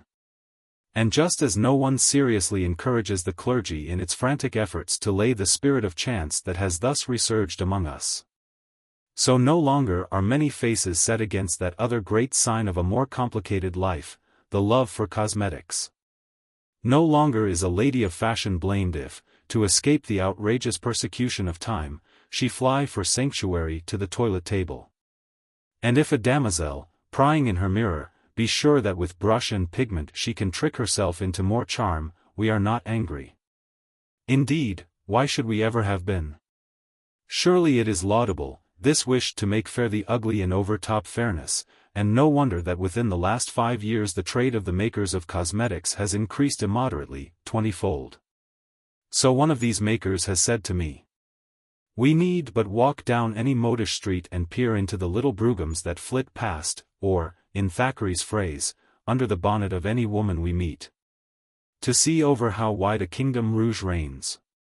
And now that the use of pigments is becoming general, and most women are not so young as they are painted, it may be asked curiously how the prejudice ever came into being. Indeed, it is hard to trace folly, for that it is inconsequent, to its start. And perhaps it savors too much of reason to suggest that the prejudice was due to the tristful confusion man has made of soul and surface. Through trusting so keenly to the detection of the one by keeping watch upon the other, and by force of the 1,000 errors following, he has come to think of surface even as the reverse of soul. He seems to suppose that every clown beneath his paint and lip salve is moribund and knows it, though in verity, I am told, clowns are as cheerful a class of men as any other. That the fairer the fruit's rind and the more delectable its bloom, the closer are packed the ashes within it. The very jargon of the hunting field connects cunning with a mask. And so perhaps came man's anger at the embellishment of women, that lovely mask of enamel with its shadows of pink and tiny penciled veins. What must lurk behind it? Of what treacherous mysteries may it not be the screen? Does not the heathen lacquer her dark face, and the harlot paint her cheeks, because sorrow has made them pale? After all, the old prejudice is a-dying. We need not pry into the secret of its birth. Rather is this a time of jolliness and glad indulgence. For the era of rouge is upon us, and as only in an elaborate era can man, by the tangled accrescency of his own pleasures and emotions, reach that refinement which is his highest excellence. And by making himself, so to say, independent of nature, come nearest to God, so only in an elaborate era is woman perfect. Artifice is the strength of the world, and in that same mask of paint and powder, shadowed with vermeil tinct and most trimly penciled, is woman's strength. For see, we need not look so far back to see woman under the direct influence of nature. Early in this century, our grandmothers, sickening of the odor of faded exotics and spilt wine, came out into the daylight once more and let the breezes blow around their faces and enter, sharp and welcome, into their lungs. Artifice they drove forth, and they set Martin Tupper upon a throne of mahogany to rule over them. A very reign of terror set in. All things were sacrificed to the fetish nature. Old ladies may still be heard to tell how, when they were girls, affectation was not. And, if we verify their assertion in the light of such literary authorities as Dickens, we find that it is absolutely true. Women appear to have been in those days utterly natural in their conduct, flighty, fainting, blushing, gushing, giggling, and shaking their curls. They knew no reserve in the first days of the Victorian era.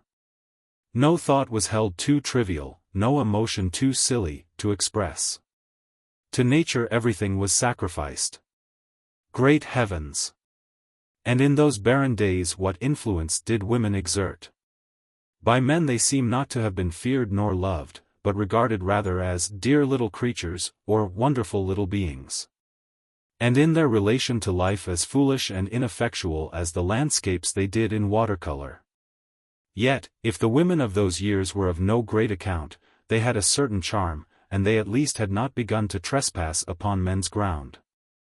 If they touched not thought, which is theirs by right, at any rate they refrained from action, which is ours. Far more serious was it when, in the natural trend of time, they became enamored of rinkering and archery and galloping along the Brighton parade. Swiftly they have sped on since then from horror to horror. The invasion of the tennis courts and of the golf links, the seizure of the bicycle and of the typewriter, were but steps preliminary in that campaign which is to end with the final victorious occupation of St. Stephen's. But stay! The horrific pioneers of womanhood who gad hither and thither and, confounding wisdom with the device on her shield, shriek for the unbecoming, are doomed. Though they spin their bicycle treadles so amazingly fast, they are too late. Though they scream victory, none follow them. Artifice, that fair exile, has returned. Yes, though the pioneers know it not, they are doomed already. For of the curiosities of history not the least strange is the manner in which two social movements may be seen to overlap, long after the second has, in truth, given its deathblow to the first. And, in like manner, as one has seen the limbs of a murdered thing in lively movement, so we need not doubt that, though the voices of those who cry out for reform be very terribly shrill, they will soon be hushed. Dear artifice is with us. It needed but that we should wait. Surely, without any of my pleading, women will welcome their great and amiable protectrix, as by instinct. For, have I not said? It is upon her that all their strength, their life almost, depends. Artifice's first command to them is that they should repose. With bodily activity their powder will fly, their enamel crack.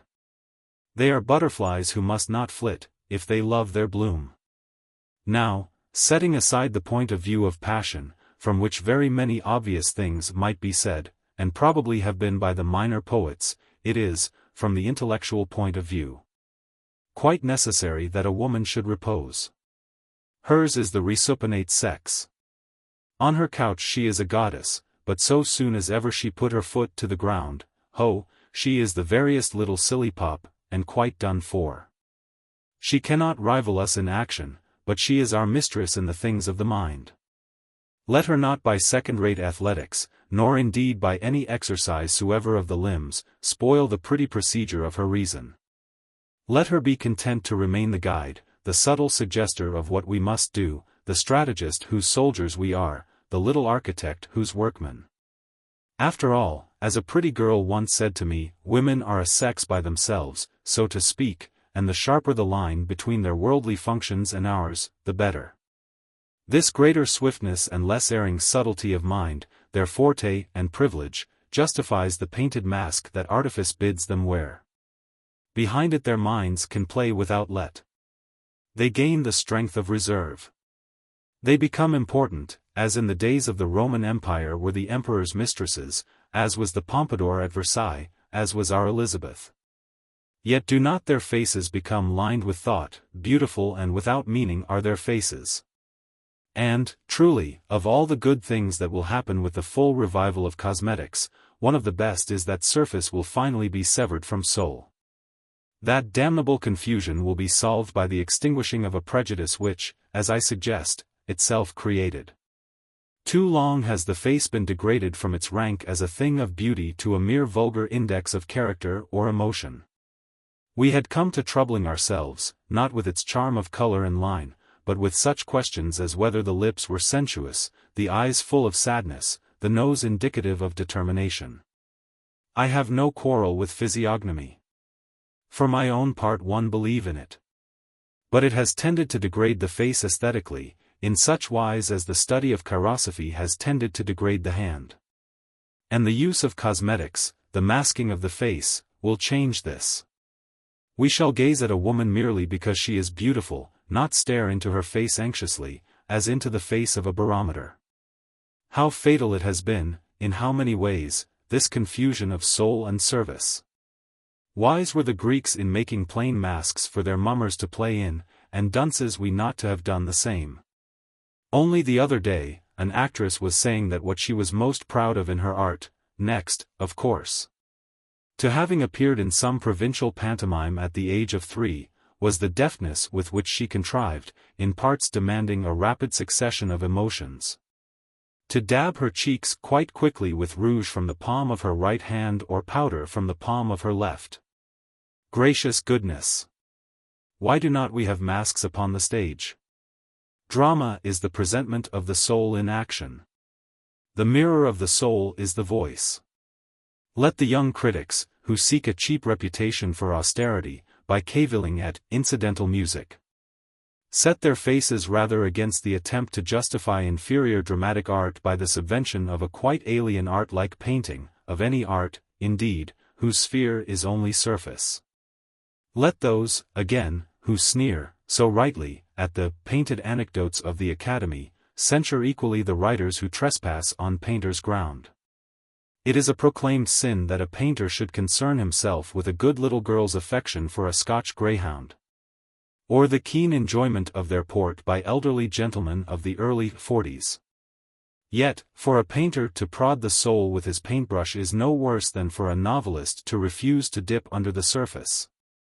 And the fashion of avoiding a psychological study of grief by stating that the owner's hair turned white in a single night, or of shame by mentioning a sudden rush of scarlet to the cheeks, is as lamentable as may be. But with the universal use of cosmetics and the consequent discernment of soul and surface, upon which, at the risk of irritating a reader, I must again insist, all those old properties that went to bolster up the ordinary novel, the trembling lips, the flashing eyes, the determined curve of the chin, the nervous trick of biting the mustache, and the hectic spot of red on either cheek, will be made spifflicate, as the puppets were spifflicated by Don Quixote. Yes, even now Demos begins to discern. The same spirit that has revived Rouge, smote his mouth as it grinned at the wondrous painter of mist and river, and now sends him sprawling for the pearls that Meredith dived for in the deep waters of romance. Indeed, the revival of cosmetics must needs be so splendid an influence, conjuring boons innumerable, that one inclines almost to mutter against that inexorable law by which artifice must perish from time to time. That such branches of painting as the staining of glass or the illuminating of manuscripts should fall into disuse seems, in comparison, so likely. These were esoteric arts. They died with the monastic spirit. But personal appearance is art's very basis. The painting of the face is the first kind of painting men can have known. To make beautiful things, is it not an impulse laid upon few? But to make oneself beautiful is an universal instinct. Strange that the resultant art could ever perish. So fascinating an art too. So various in its materials from stymos, simithium, and fuligo to bismuth and arsenic, so simple in that its ground and its subject matter are one. So marvelous in that its very subject matter becomes lovely when an artist has selected it. For surely this is no idle nor fantastic saying. To deny that making up is an art, on the pretext that the finished work of its exponents depends for beauty and excellence upon the ground chosen for the work, is absurd. At the touch of a true artist, the plainest face turns comely. As subject matter the face is no more than suggestive, as ground. Merely a loom round which the beatus artifex may spin the threads of any golden fabric. Quae nunc nomen habent operosi signa Maronis. Pondus inners quandam durac massa fut. Multa viros nesire decit. Pars maxima rerum. Often dat, esse non interiora tigas. And, as Ovid would seem to suggest, by pigments any tone may be set aglow on a woman's cheek, from enamel the features take any form. Insomuch that surely the advocates of soup kitchens and free libraries and other devices for giving people what Providence did not mean them to receive should send out pamphlets in the praise of self-embellishment. For it will place beauty within easy reach of many who could not otherwise hope to attain to it. But of course artifice is rather exacting. In return for the repose she forces, so wisely, upon her followers when the sun is high or the moon is blown across heaven, she demands that they should pay her long homage at the sun's rising. The initiate may not enter lightly upon her mysteries. For, if a bad complexion be inexcusable, to be ill-painted is unforgivable. And, when the toilet is laden once more with the fullness of its elaboration, we shall hear no more of the proper occupation for women. And think, how sweet an energy, to sit at the mirror of coquetry. See the dear merits of the toilet as shown upon old vases, or upon the walls of Roman ruins, or, rather still, read Bodiger's alluring scholarly description of Morgenseenen im Putzimmer einer reichen Raumerin. Read of Sabina's face as she comes through the curtain of her bedchamber to the chamber of her toilet. The slave girls have long been chafing their white feet upon the marble floor. They stand, those timid Greek girls, marshaled in little battalions. Each has her appointed task, and all kneel in welcome as Sabina stalks, ugly and frowning, to the toilet chair. Scaphion steps forth from among them, and, dipping a tiny sponge in a bowl of hot milk, passes it lightly, ever so lightly, over her mistress' face. The Poppian pastes melt beneath it like snow. A cooling lotion is poured over her brow, and is fanned with feathers. Phaeal comes after, a clever girl, captured in some sea skirmish on the Aegean. In her left hand she holds the ivory box wherein are the fucus and that white powder, Simithium, in her right a sheaf of slim brushes.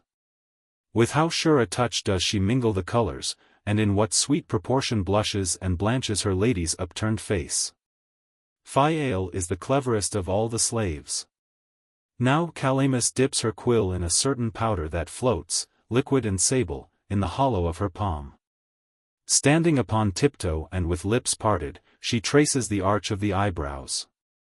The slaves whisper loudly of their lady's beauty, and two of them hold up a mirror to her. Yes, the eyebrows are rightly arched. But why does Caecus abase herself? She is craving leave to powder Sabina's hair with a fine new powder.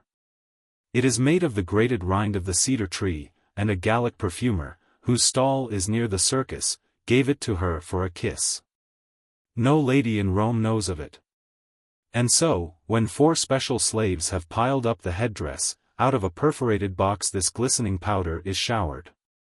Into every little brown ringlet it enters, till Sabina's hair seems like a pile of gold coins. Lest the breezes send it flying, the girls lay the powder with sprinkled attar.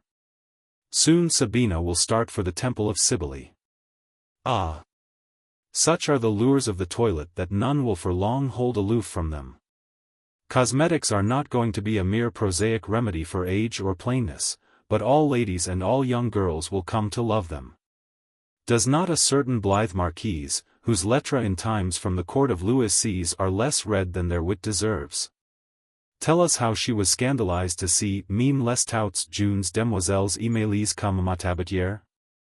So it shall be with us. Surely the common prejudice against painting the lily can but be based on mere ground of economy. That which is already fair is complete, it may be urged implausibly, for there are not so many lovely things in this world that we can afford not to know each one of them by heart. There is only one white lily, and who that has ever seen, as I have, a lily really well painted could grudge the artist so fair a ground for his skill? Scarcely do you believe through how many nice metamorphoses a lily may be passed by him. In like manner, we all know the young girl, with her simpleness, her goodness, her wayward ignorance.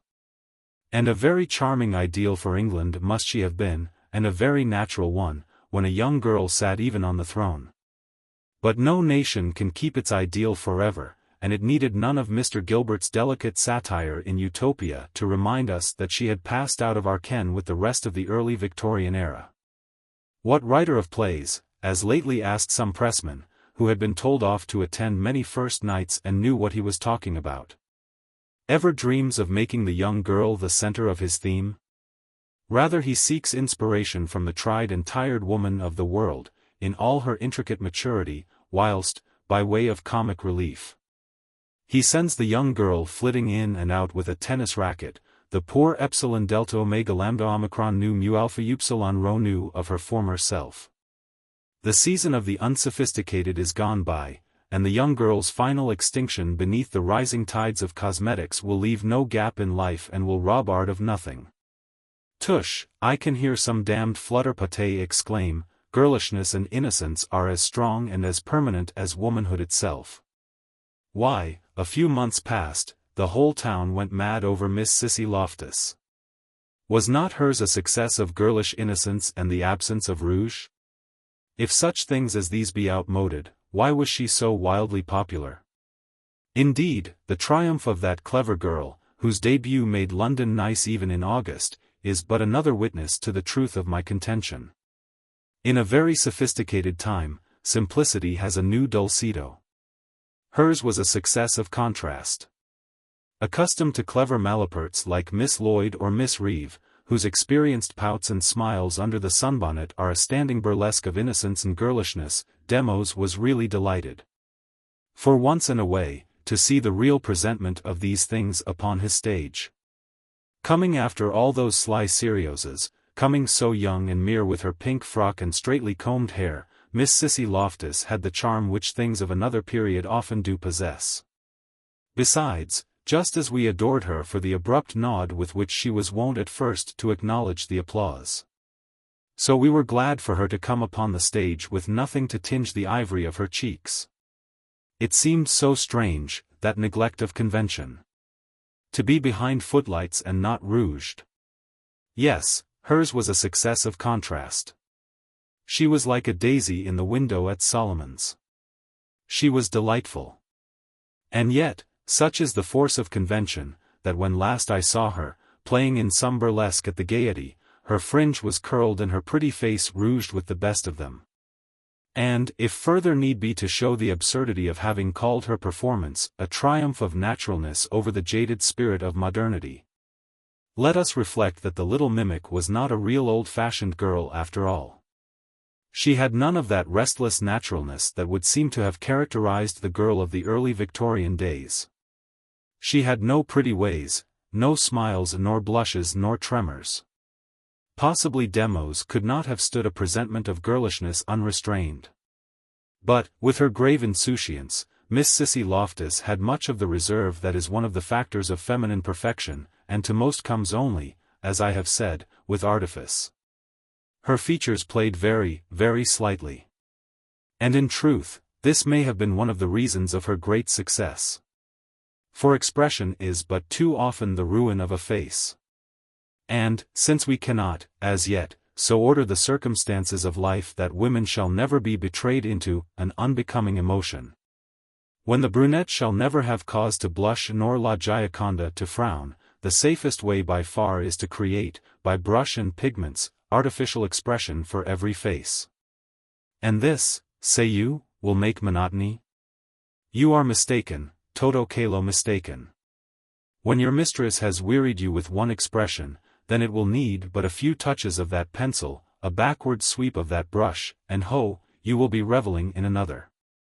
For though, of course, the painting of the face is, in manner, most like the painting of canvas, in outcome it is rather akin to the art of music, lasting, like music's echo, not for very long.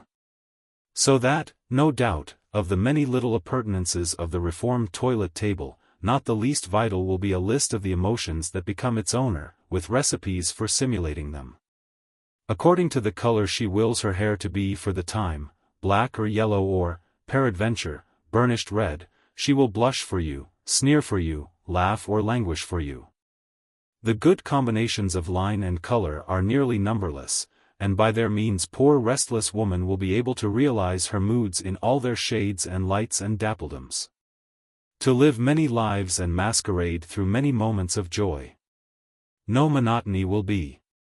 And for us men matrimony will have lost its sting.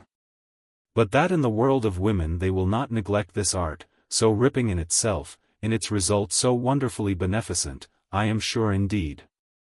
Much, I have said, is already done for its full revival. The spirit of the age has made straight the path of its professors. Fashion has made Jezebel surrender her monopoly of the rouge-pot. As yet, the great art of self-embellishment is for us but in its infancy. But if English women can bring it to the flower of an excellence so supreme as never yet has it known, then, though old England lose her martial and commercial supremacy, We patriots will have the satisfaction of knowing that she has been advanced at one bound to a place in the councils of aesthetic Europe. And, in sooth, is this hoping too high of my countrywomen? True that, as the art seems always to have appealed to the ladies of Athens, and it was not until the waning time of the Republic that Roman ladies learned to love the practice of it, so Paris, Athenian in this as in all other things, has been noted hitherto as a far more vivid centre of the art than London. But it was in Rome, under the emperors, that unguentaria reached its zenith, and shall it not be in London, soon, that unguentaria shall outstrip its Roman perfection? Surely there must be among us artists as cunning in the use of brush and puff as any who lived at Versailles. Surely the splendid, impalpable advance of good taste, as shown in dress and in the decoration of houses, may justify my hope of the preeminence of English women in the cosmetic art.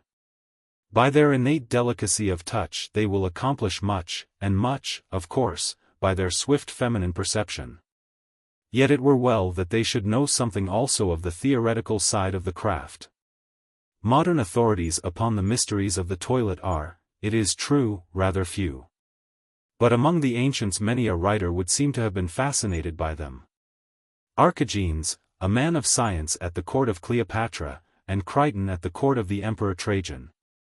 Both wrote treatises upon cosmetics, doubtless most scholarly treatises that would have given many a precious hint. It is a pity they are not extant.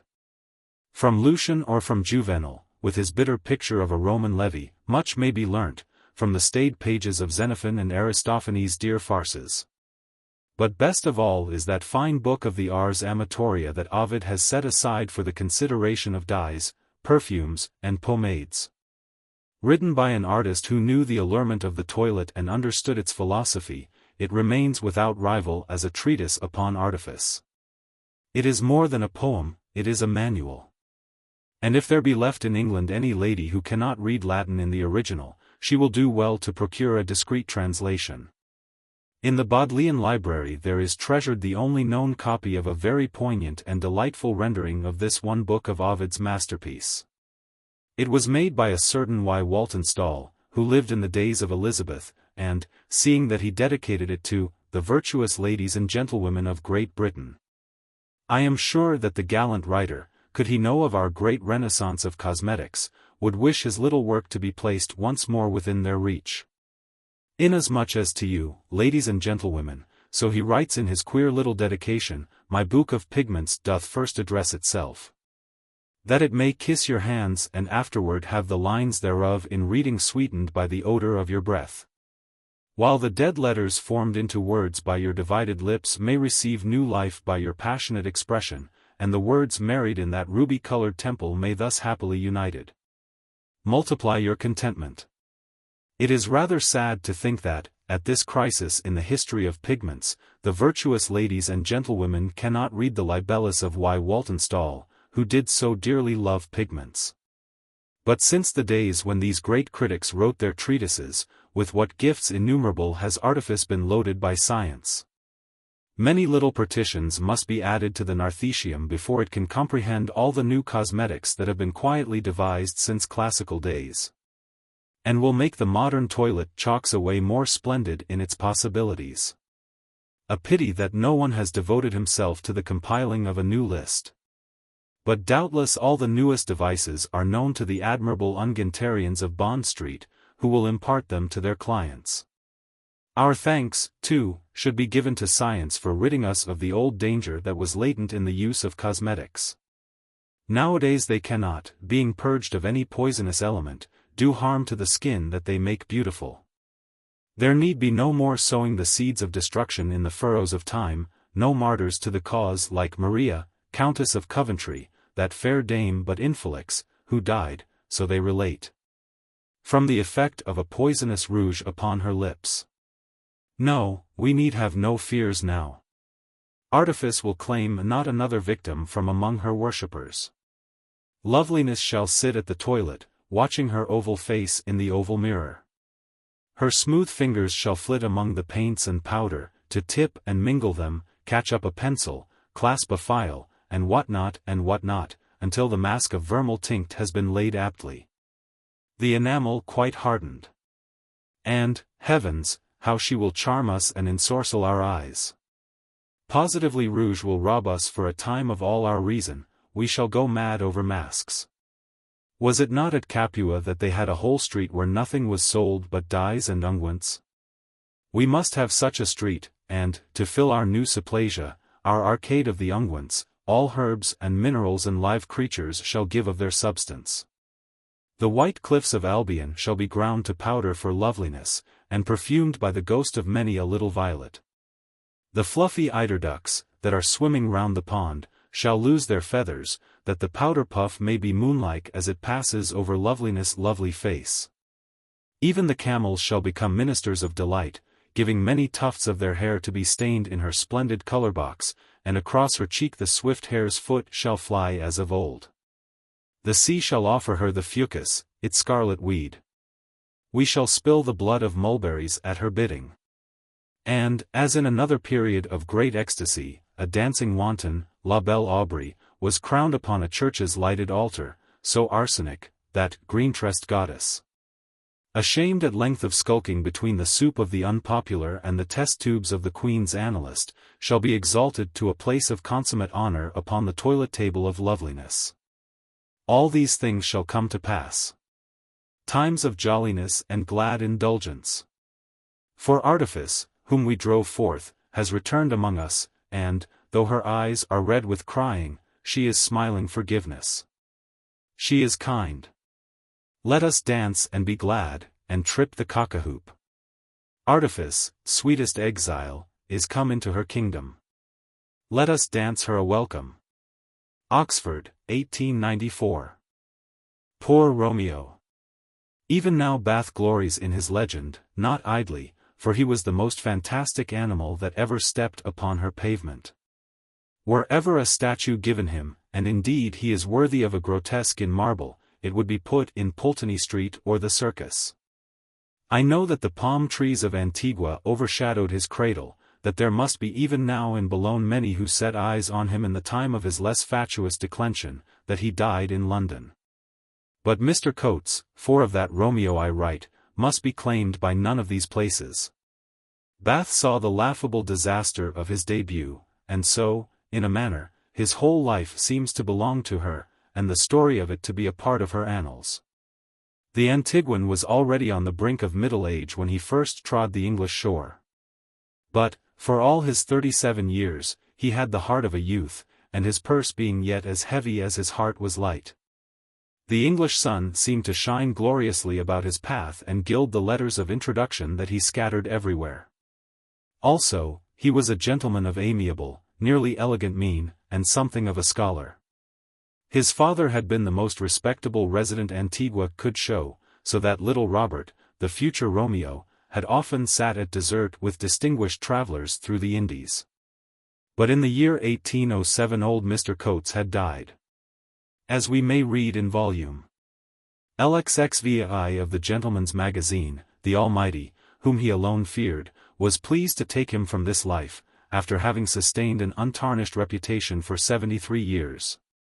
A passage which, though objectionable in its theology, gives the true story of Romeo's antecedents and disposes of the later calumnies that declared him the son of a tailor. Realizing that he was now an orphan with not a few gray hairs, our hero had set sail in quest of amusing adventure. For 3 months he took the waters of Bath, unobtrusively, like other well-bred visitors.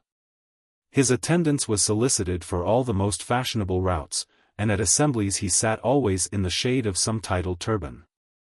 In fact, Mr. Coates was a great success.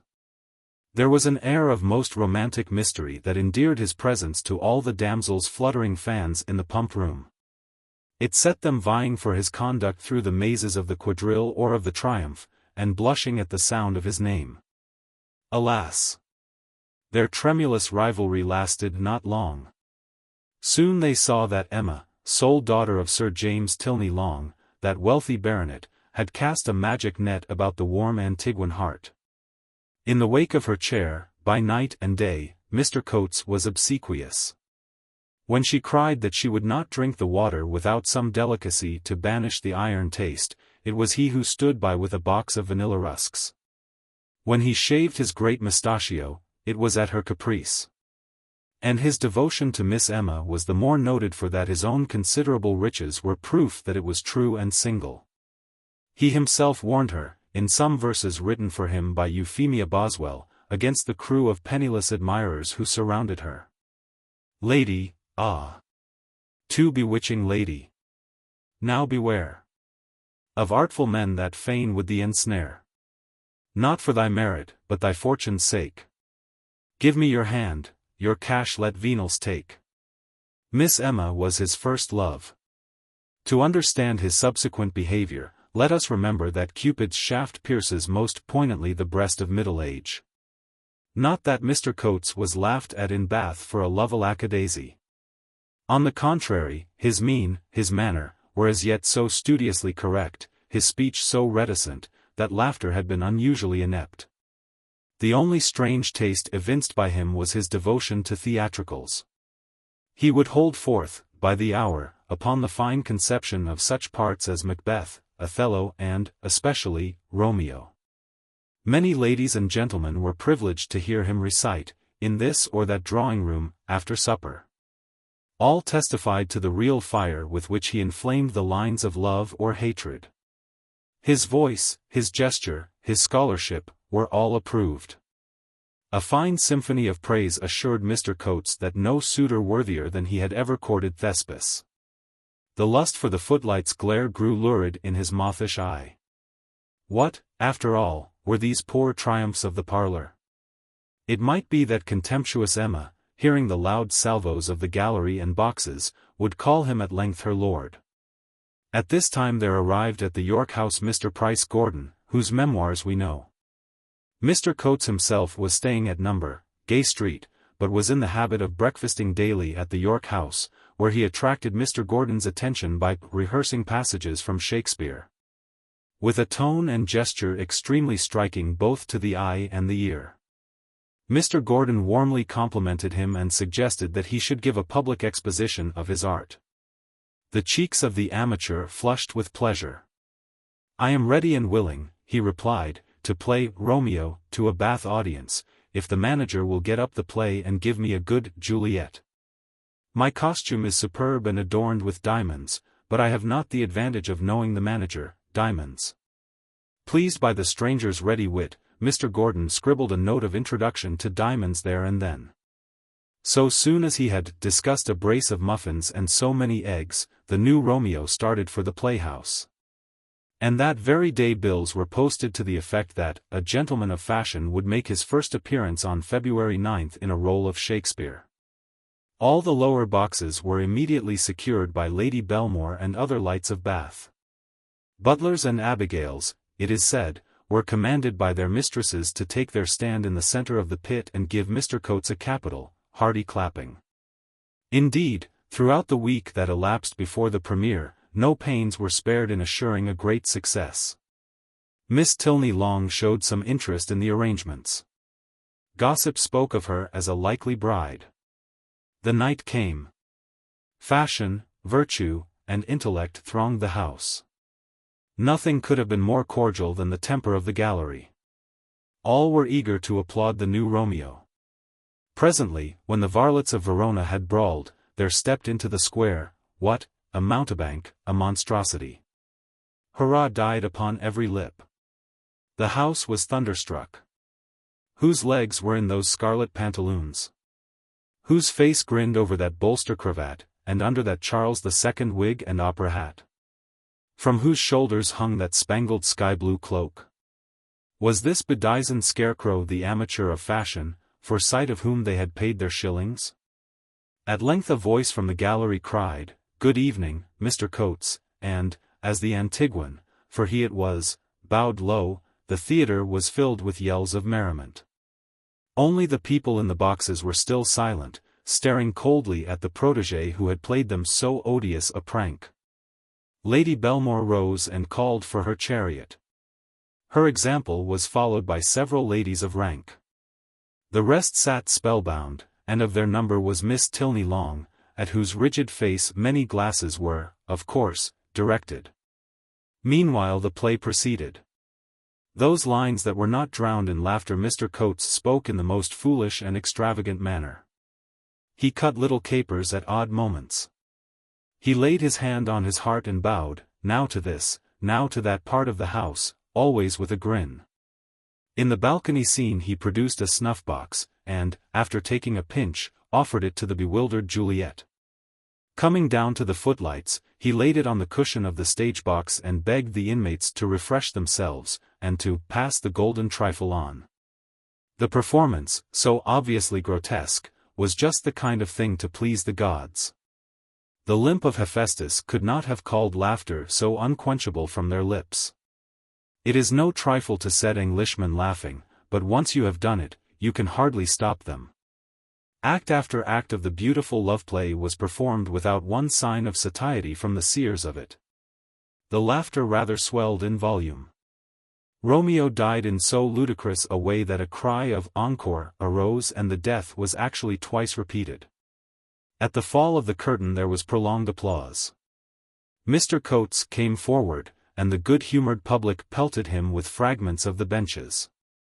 One splinter struck his right temple, inflicting a scar, of which Mr. Coates was, in his old age, not a little proud.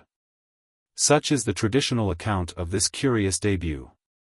Mr. Price Gordon, however, in his memoirs tells another tale. He professes to have seen nothing peculiar in Romeo's dress, save its display of fine diamonds, and to have admired the whole interpretation. The attitude of the audience he attributes to a hostile cabal. John R. and Hunter H. Robinson, in their memoir of Romeo Coates, echo Mr. Price Gordon's tale. They would have done well to weigh their authorities more accurately. I had often wondered at this discrepancy between document and tradition. Last spring, when I was in Bath for a few days, my mind brooded especially on the question. Indeed, Bath, with her faded memories, her tristesse, drives one to reverie. Fashion no longer smiles from her windows nor dances in her sunshine, and in her deserted parks the invalids build up their constitutions. Now and again, as one of the frequent chairs glided past me, I wondered if its shadowy freight were the ghost of poor Romeo. I felt sure that the traditional account of his debut was mainly correct. How could it, indeed, be false? Tradition is always a safer guide to truth than is the tale of one man. I might amuse myself here, in Bath, by verifying my notion of the debut or proving it false. One morning I was walking through a narrow street in the western quarter of Bath, and came to the window of a very little shop, which was full of dusty books, prints and engravings. I spied in one corner of it the discolored print of a queer, lean figure, posturing in a garden. In one hand this figure held a snuff-box, in the other an opera hat. Its sharp features and wide grin, flanked by luxuriant whiskers, looked strange under a Caroline wig. Above it was a balcony and a lady in an attitude of surprise. Beneath it were these words, faintly lettered, Bombast's Coates wooing the peerless Capulet, that's enough, that's snuff, 1809. I coveted the print. I went into the shop. A very old man peered at me and asked my errand. I pointed to the print of Mr. Coates, which he gave me for a few shillings, chuckling at the pun upon the margin. Ah, he said, they're forgetting him now, but he was a fine figure, a fine sort of figure. You saw him? No, no. I'm only 70. But I've known those who saw him. My father had a pile of such prints. Did your father see him? I asked, as the old man furled my treasure and tied it with a piece of tape. My father, sir, was a friend of Mr. Coates, he said. He entertained him in Gay Street. Mr. Coates was my father's lodger all the months he was in Bath. A good tenant, too. Never eccentric under my father's roof, never eccentric. I begged the old bookseller to tell me more of this matter. It seemed that his father had been a citizen of some consequence, and had owned a house in modish Gay Street, where he let lodgings. Thither, by the advice of a friend, Mr. Coates had gone so soon as he arrived in the town, and had stayed there down to the day after his debut, when he left for London. My father often told me that Mr. Coates was crying bitterly when he settled the bill and got into his traveling chaise. He'd come back from the playhouse the night before as cheerful as could be. He'd said he didn't mind what the public thought of his acting. But in the morning a letter was brought for him, and when he read it he seemed to go quite mad. "I wonder what was in the letter?" I asked.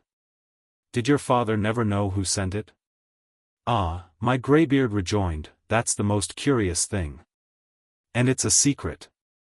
I can't tell you. He was not as good as his word. I bribed him delicately with the purchase of more than one old book. Also, I think, he was flattered by my eager curiosity to learn his long-pent secret. He told me that the letter was brought to the house by one of the footmen of Sir James Tilney Long, and that his father himself delivered it into the hands of Mr. Coates. When he had read it through, the poor gentleman tore it into many fragments, and stood staring before him, pale as a ghost. "I must not stay another hour in Bath," he said. When he was gone, my father, God forgive him, gathered up all the scraps of the letter, and for a long time he tried to piece them together. But there were a great many of them, and my father was not a scholar, though he was affluent. "What became of the scraps?" I asked. "Did your father keep them?" "Yes, he did. And I used to try, when I was younger, to make out something from them. But even I never seemed to get near it. I've never thrown them away, though. They're in a box. I got them for a piece of gold that I could ill spare, some score or so of shreds of yellow paper, traversed with pale ink. The joy of the archaeologist with an unknown papyrus, of the detective with a clue, surged in me. Indeed, I was not sure whether I was engaged in private inquiry or in research. So recent, so remote was the mystery. After 2 days' labor, I marshaled the elusive words.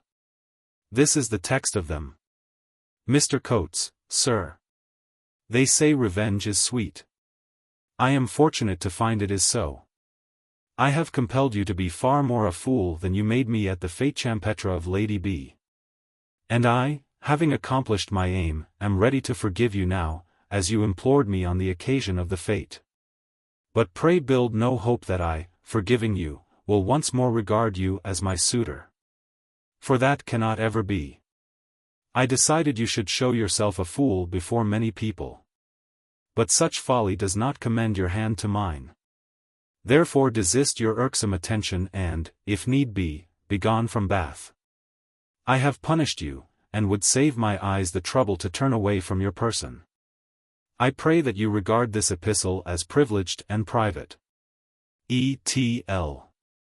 10 of February. The letter lies before me as I write. It is written throughout in a firm and very delicate Italian hand. Under the neat initials is drawn, instead of the ordinary flourish, an arrow, and the absence of any erasure in a letter of such moment suggests a calm, deliberate character and, probably, rough copies. I did not, at the time, suffer my fancy to linger over the tessellated document. I set to elucidating the reference to the fete champetre.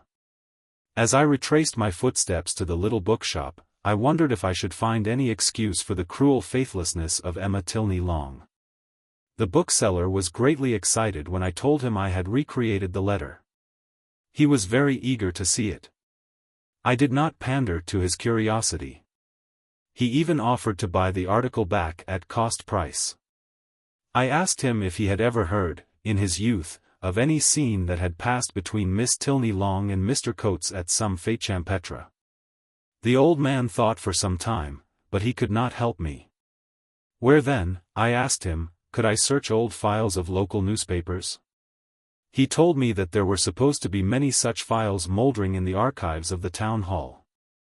I secured access, without difficulty, to these files. A whole day I spent in searching the copies issued by this and that journal during the months that Romeo was in Bath. In the yellow pages of these forgotten prints I came upon many complimentary allusions to Mr. Coates, the visitor welcomed, by all our aristocracy, from distant Ind, the ubiquitous, the charitable Riche. Of his forthcoming impersonation of Romeo and Juliet, there were constant puffs, quite in the modern manner. The accounts of his debut all showed that Mr. Price Gordon's account of it was fabulous. In one paper there was a bitter attack on Mr. Gordon, who was responsible for this insult to thespian art, the gentry, and the people. For he first arranged the whole production, an extract which makes it clear that this gentleman had a good motive for his version of the affair. But I began to despair of ever learning what happened at the Fête Champêtre. There were accounts of a grand garden party, whereto Lady Belper, on March the 28th, invited a host of fashionable persons. The names of Mr. Coates and of Sir James Tilney Long and his daughter were duly recorded in the lists. But that was all. I turned at length to a tiny file, consisting of 5 copies only, Bladud's Courier. Therein I found this paragraph, followed by some scurrilities which I will not quote. Mr. C. T.S., who will act Romeo, wherefore art thou Romeo? This coming week for the pleasure of his fashionable circle, incurred the contemptuous wrath of his lady fair at the fete. It was a sad pity she entrusted him to hold her purse while she fed the goldfishes. He was very proud of the honor till the gold fell from his hand among the goldfishes. How appropriate was the misadventure! But Miss Black Eyes, angry at her loss and her swain's clumsiness, cried, "Jump into the pond, sir, and find my purse instanter." Several wags encouraged her, and the ladies were of the opinion that her adorer should certainly dive for the treasure. "Alas," the fellow said, "I cannot swim, miss. But tell me how many guineas you carried and I will make them good to yourself." There was a great deal of laughter at this encounter, and the haughty damsel turned on her heel, nor did she vouchsafe another word to her elderly lover. When recreant man meets lady's wrath, etc., etc. So the story of the debut was complete. Was ever a lady more inexorable, more ingenious, in her revenge? One can fancy the poor Antiguan going to the baronet's house next day with a bouquet of flowers and passionately abasing himself, craving her forgiveness. One can fancy the wounded vanity of the girl, her shame that people had mocked her for the disobedience of her suitor. Revenge, as her letter shows, became her one thought.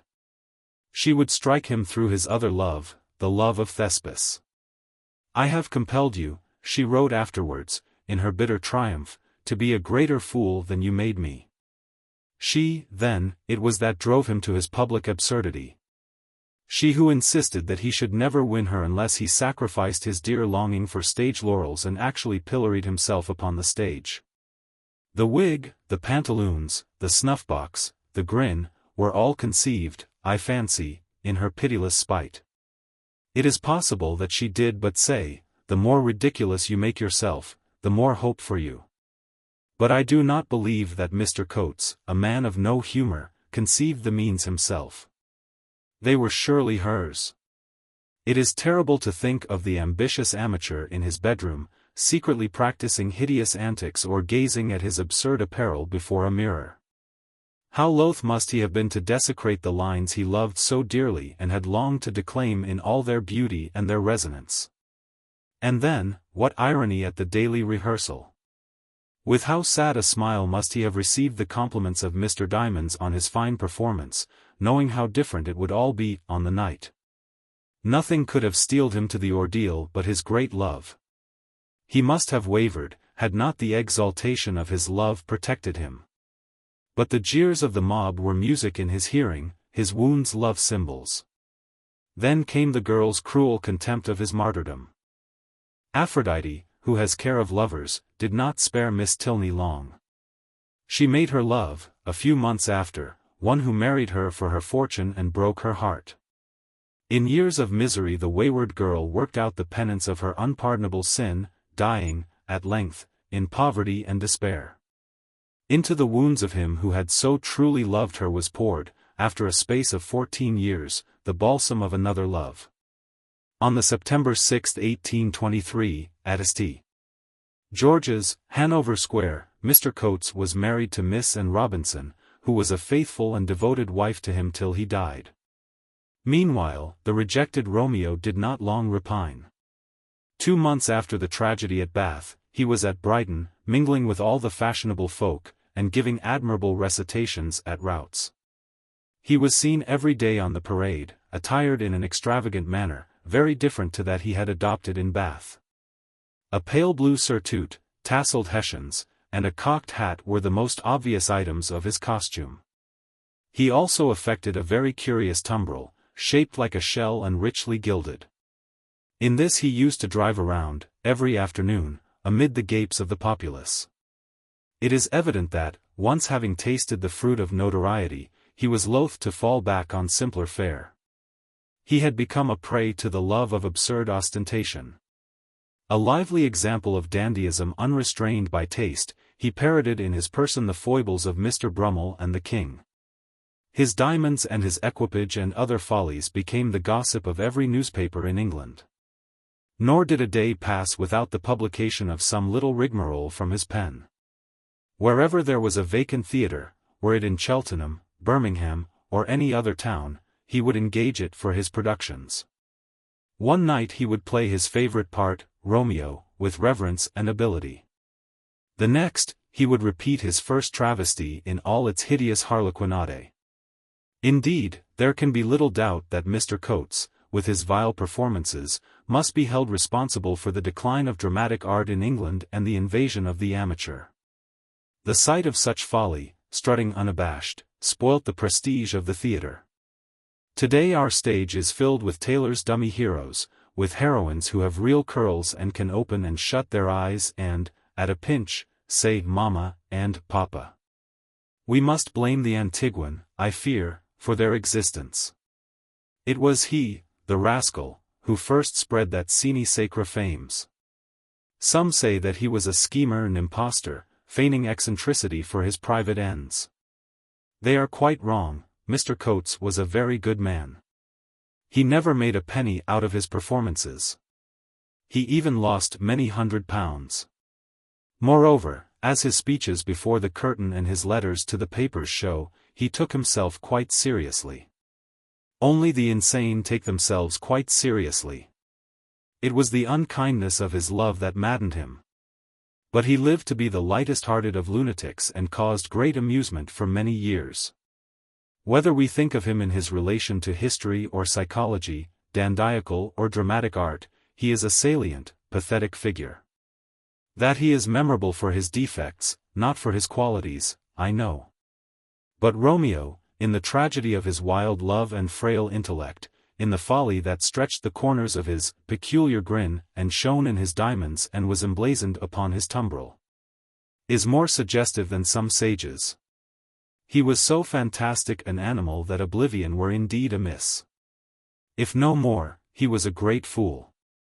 In any case, it would be fun to have seen him. London, 1896. Diminuendo. In the year of grace 1890, and in the beautiful autumn of that year, I was a freshman at Oxford. I remember how my tutor asked me what lectures I wished to attend, and how he laughed when I said that I wished to attend the lectures of Mr. Walter Pater. Also I remember how, one morning soon after, I went into Ryman's to order some foolish engraving for my room, and there saw, peering into a portfolio, a small, thick, rock-faced man, whose top hat and gloves of bright dogskin struck one of the many discords in that little city of learning or laughter. The serried bristles of his mustachio made for him a false military air. I think I nearly went down when they told me that this was Pater. Not that even in those more decadent days of my childhood did I admire the man as a stylist. Even then I was angry that he should treat English as a dead language, bored by that sedulous ritual wherewith he laid out every sentence as in a shroud, hanging, like a widower, long over its marmoreal beauty or ever he could lay it at length in his book, its sepulchre. From that laden air, the so cadaverous murmur of that sanctuary, I would hook it at the beck of any jade. The writing of Pater had never, indeed, appealed to me, lambda alpha epsilon, having regard to the couth solemnity of his mind, to his philosophy, his rare erudition, tau iota nu alpha phi tau alpha mu gamma alpha nu kappa alpha lambda nu delta gamma mu eta nu. 8 And I suppose it was when at length I saw him that I first knew him to be fallible. At school I had read Marius the Epicurean in bed and with a dark lantern. Indeed, I regarded it mainly as a tale of adventure, quite as fascinating as Midshipman Easy, and far less hard to understand, because there were no nautical terms in it.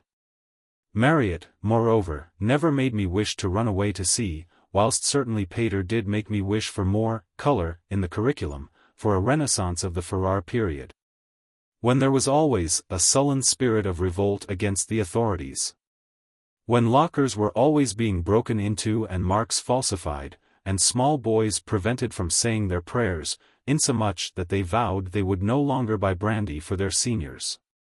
In some schools, I am told, the pretty old custom of roasting a fourth-form boy, whole, upon Founder's Day still survives. But in my school there was less sentiment. I ended by acquiescing in the slow revolution of its wheel of work and play. I felt that at Oxford, when I should be of age to matriculate, a variegated dramatic life was waiting for me. I was not a little too sanguine, alas. How sad was my coming to the university. Where were those sweet conditions I had pictured in my boyhood? Those antique contrasts? Did I ride, one sunset, through fens on a palfrey, watching the gold reflections on Magdalen Tower? Did I ride over Magdalen Bridge and hear the consonance of evening bells and cries from the river below? Did I rein into wonder at the raised gates of Queen's, the twisted pillars of St. Mary's, the little shops, lighted with tapers? Did bullpups snarl at me, or dons, with bent backs, acknowledge my salute? Anyone who knows the place as it is, must see that such questions are purely rhetorical. To him I need not explain the disappointment that beset me when, after being whirled in a cab from the station to a big hotel, I wandered out into the streets. On Orate did a bit of Manchester through which Apollo had once passed.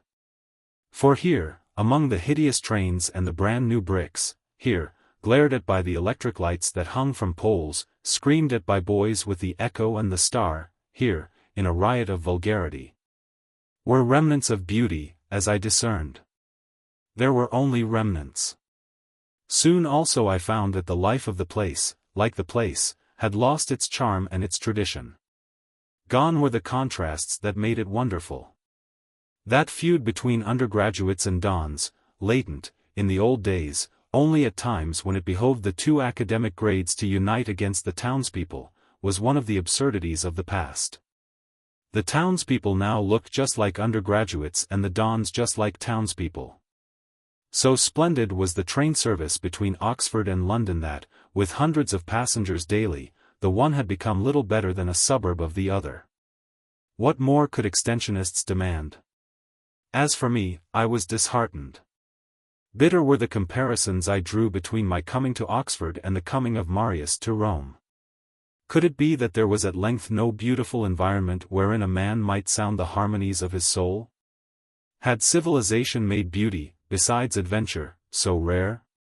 I wondered what counsel Pater, insistent always upon contact with comely things, would offer to one who could nowhere find them. I had been wondering that very day when I went into Ryman's and saw him there. When the tumult of my disillusioning was past, my mind grew clearer.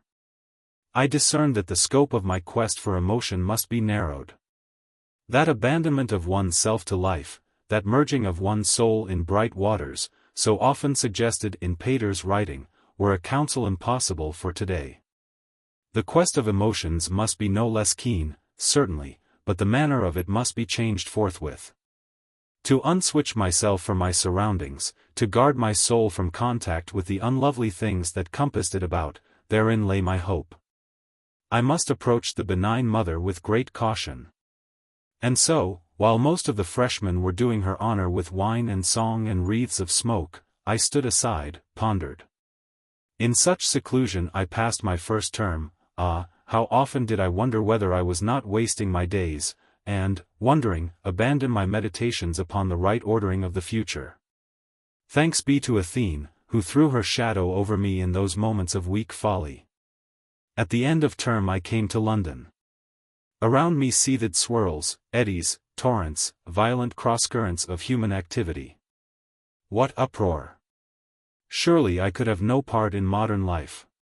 Yet for a while it was fascinating to watch the ways of its children. The prodigious life of the Prince of Wales fascinated me above all, indeed, it still fascinates me. What experience has been withheld from His Royal Highness? Was ever so supernal a type, as he, of mere pleasure? How often he has watched, at Newmarket, the scutterun of quivering homuncules over the Verdon horses, or, from some night boat, the holocaust of great wharves by the side of the Thames. Raced through the blue Solent, threaded les coulisses. He has danced in every palace of every capital, played in every club. He has hunted elephants through the jungles of India, boar through the forests of Austria, pigs over the plains of Massachusetts. From the castle of Abergeldy he has led his princess into the frosty night, Highlanders lighting with torches the path to the deer larder, where lay the wild things that had fallen to him on the crags. He has marched the grenadiers to chapel through the white streets of Windsor. He has ridden through Moscow, in strange apparel, to kiss the catafalque of more than one czar.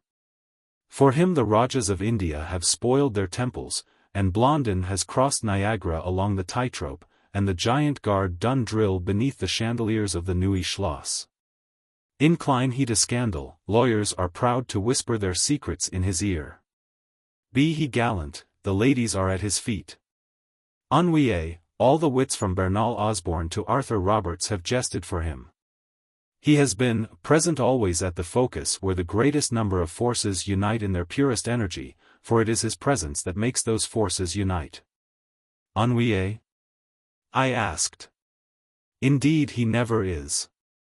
How could he be when pleasure hangs constantly upon his arm? It is those others, overtaking her only after arduous chase, breathless and footsore, who quickly sicken of her company, and fall fainting at her feet. And for me, shod neither with rank nor riches, what folly to join the chase. I began to see how small a thing it were to sacrifice those external experiences, so dear to the heart of Pater, by a rigid, complex civilization made so hard to gain. They gave nothing but lassitude to those who had gained them through suffering. Even to the kings and princes, who so easily gained them, what did they yield besides themselves? I do not suppose that, if we were invited to give authenticated instances of intelligence on the part of our royal pets, we could fill half a column of the Spectator. In fact, their lives are so full they have no time for thought, the highest energy of man. Now, it was to thought that my life should be dedicated. Action, apart from its absorption of time, would war otherwise against the pleasures of intellect, which, for me, meant mainly the pleasures of imagination. It is only, this is a platitude, the things one has not done, the faces or places one has not seen, or seen but darkly, that have charm. It is only mystery, such mystery as besets the eyes of children, that makes things superb. I thought of the voluptuaries I had known, they seemed so sad, so ascetic almost, like poor pilgrims, raising their eyes never or ever gazing at the moon of tarnished endeavor. I thought of the round, insouciant faces of the monks at whose monastery I once broke bread, and how their eyes sparkled when they asked me of the France that lay around their walls. I thought, pardie, of the lurid verses written by young men who, in real life, know no haunt more lurid than a literary public-house. It was, for me, merely a problem how I could best avoid sensations, pulsations, and exquisite moments that were not purely intellectual. I would not attempt to combine both kinds, as Pater seemed to fancy a man might. I would make myself master of some small area of physical life, a life of quiet, monotonous simplicity, exempt from all outer disturbance. I would shield my body from the world that my mind might range over it, not hurt nor fettered.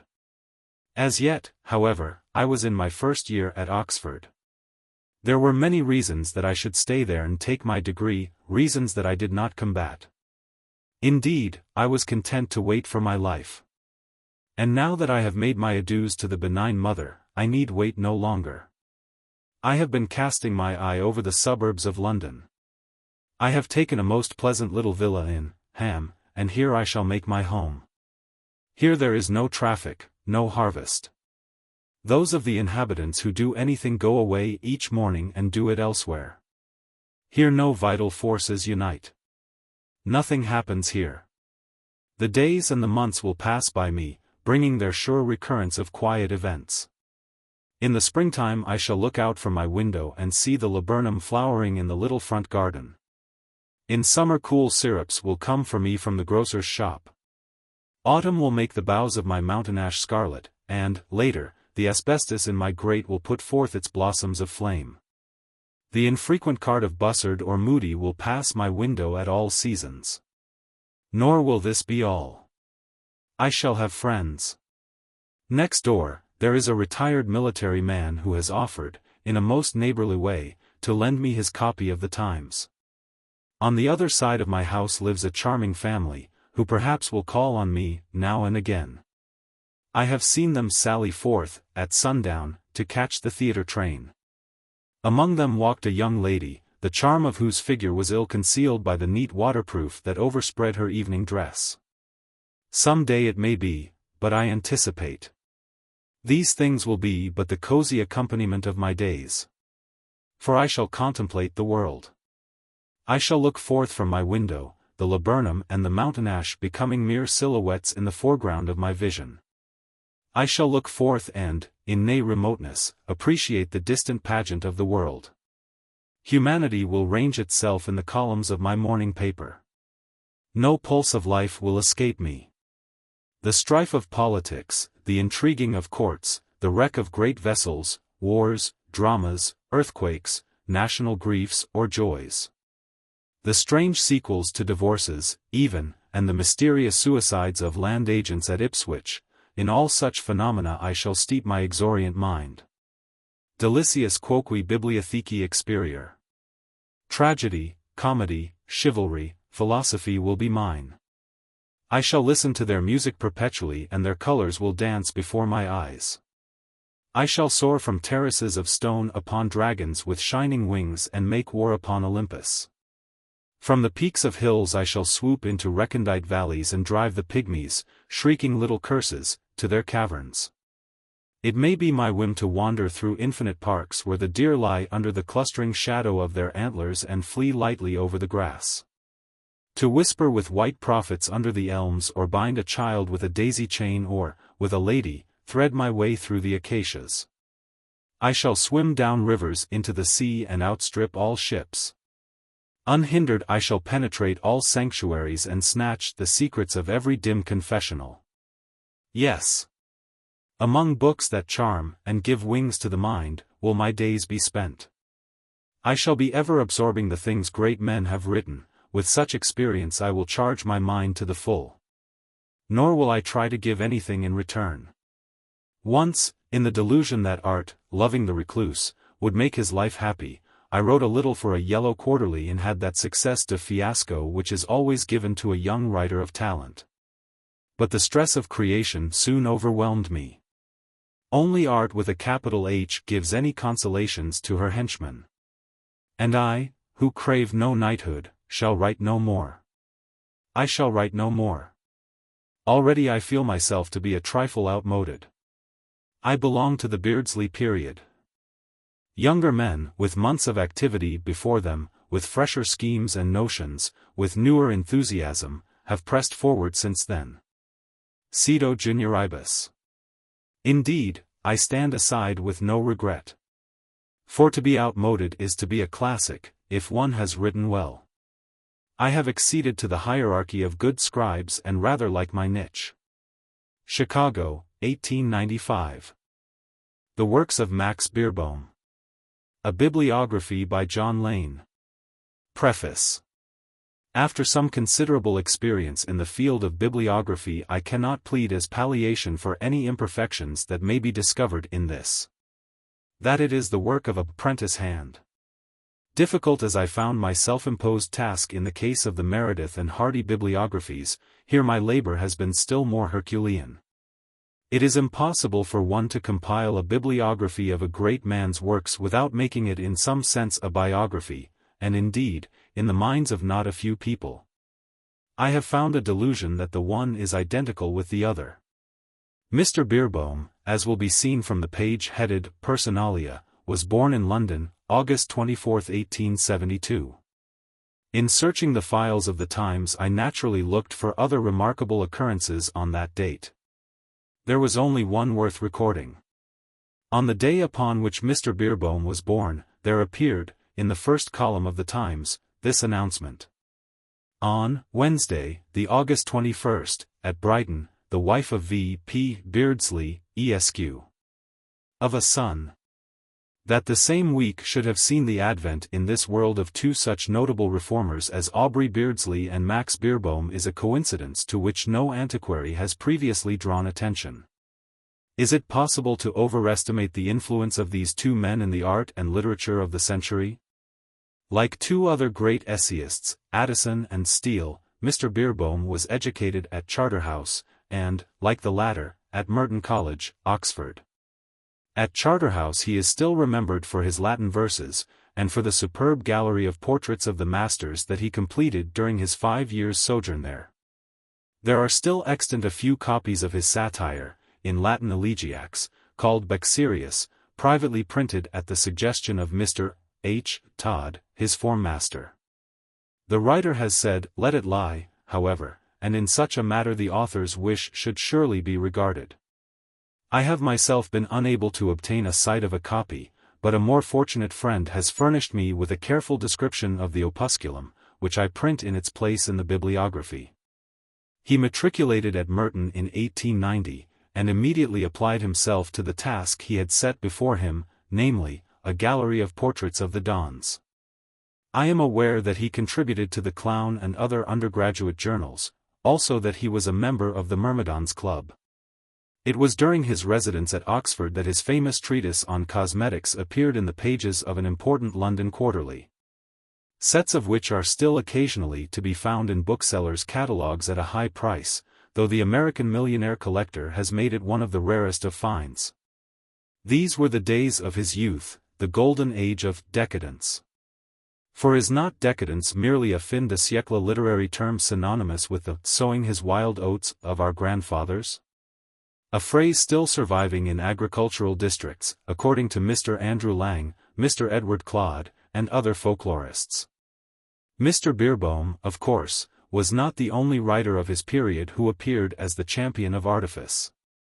A contemporary, one Richard Le Gallienne, an eminent pose fancier, has committed himself somewhere to the statement that the bravest men that ever trod this planet have worn corsets. But what is so far away as yesteryear? In 1894, Mr. Beerbohm, in virtue of his Defense of Cosmetics, was but a pamphleteer. In 1895 he was the famous historian, for in that year appeared the two earliest of his profound historical studies, the History of the Year 1880, and his work on King George IV. During the growth of these masterpieces, his was a familiar figure in the British Museum and the Record Office, and tradition asserts that the enlargement of the latter building, which took place some time shortly afterwards, was mainly owing to his exertions. Attended by his half-brother, Mr. Tree, Mrs. Tree and a numerous theatrical suite, he sailed on the 16th of January 1895, for America, with a view, it is said, to establishing a monarchy in that land. Mr. Beerbohm does not appear to have succeeded in this project, though he was interviewed in many of the newspapers of the States. He returned, re-infecta, to the land of his birth, 3 months later. After that he devoted himself to the completion of his life work, here set forth. The materials for this collection were drawn, with the courteous acquiescence of various publishers, from the Pageant, the Savoy, the Chap Book, and the Yellow Book. Internal evidence shows that Mr. Beerbohm took fragments of his writings from Vanity, of New York, and the Unicorn, that he might inlay them in the first essay, of whose scheme they are really a part. The third essay he rewrote. The rest he carefully revised, and to some he gave new names. Although it was my privilege on one occasion to meet Mr. Beerbohm, at 5 o'clock tea, when advancing years, powerless to rob him of one shade of his wonderful urbanity, had nevertheless imprinted evidence of their flight in the pathetic stoop, and the low melancholy voice of one who, though resigned, yet yearns for the happier past. I feel that too precise a description of his personal appearance would savor of impertinence. The curious, on this point, I must refer to Mr. Sickert's and Mr. Rothenstein's portraits, which I hear that Mr. Lionel Cust is desirous of acquiring for the National Portrait Gallery. It is needless to say that this bibliography has been a labor of love, and that any further information readers may care to send me will be gladly incorporated in future editions. I must here express my indebtedness to Dr. Garnett, C.B., Mr. Bernard Quaritch, Mr. Clement K. Shorter, Mr. L. F. Austin, Mr. J. M. Bullock, Mr. Lewis Hind, Mr. and Mrs. H. Beerbohm Tree, Mrs. Leverson, and Miss Grace Conover, without whose assistance my work would have been far more arduous. J. L. The Albany, May 1896. The Bibliography of the Works of Max Beerbohm. 1886. A Letter to the Editor. The Carthusian, December 1886, signed Diogenes. A bitter cry of complaint against the dullness of the school paper. Not reprinted.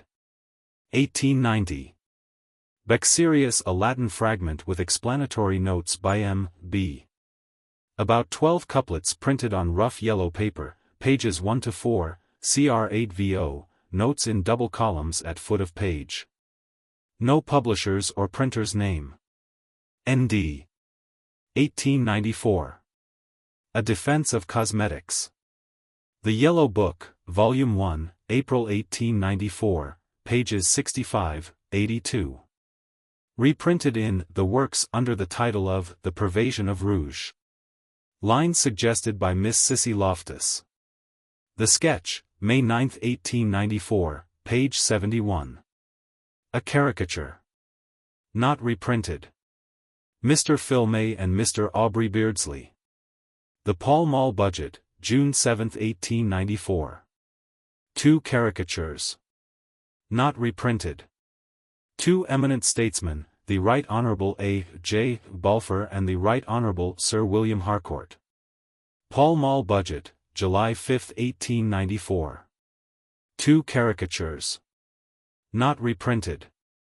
2 eminent actors, Mr. Beerbohm Tree and Mr. Edward Terry. Pall Mall Budget, July 26, 1894. 2 caricatures. Not reprinted. A Letter to the Editor. The Yellow Book, Volume 2, July 1894, pages 281, 284. Not reprinted. Personal Remarks, Gus Elon, Caricature. Pick Me Up, September 15, 1894. Not reprinted. Personal Remarks, Oscar Wilde, Caricature.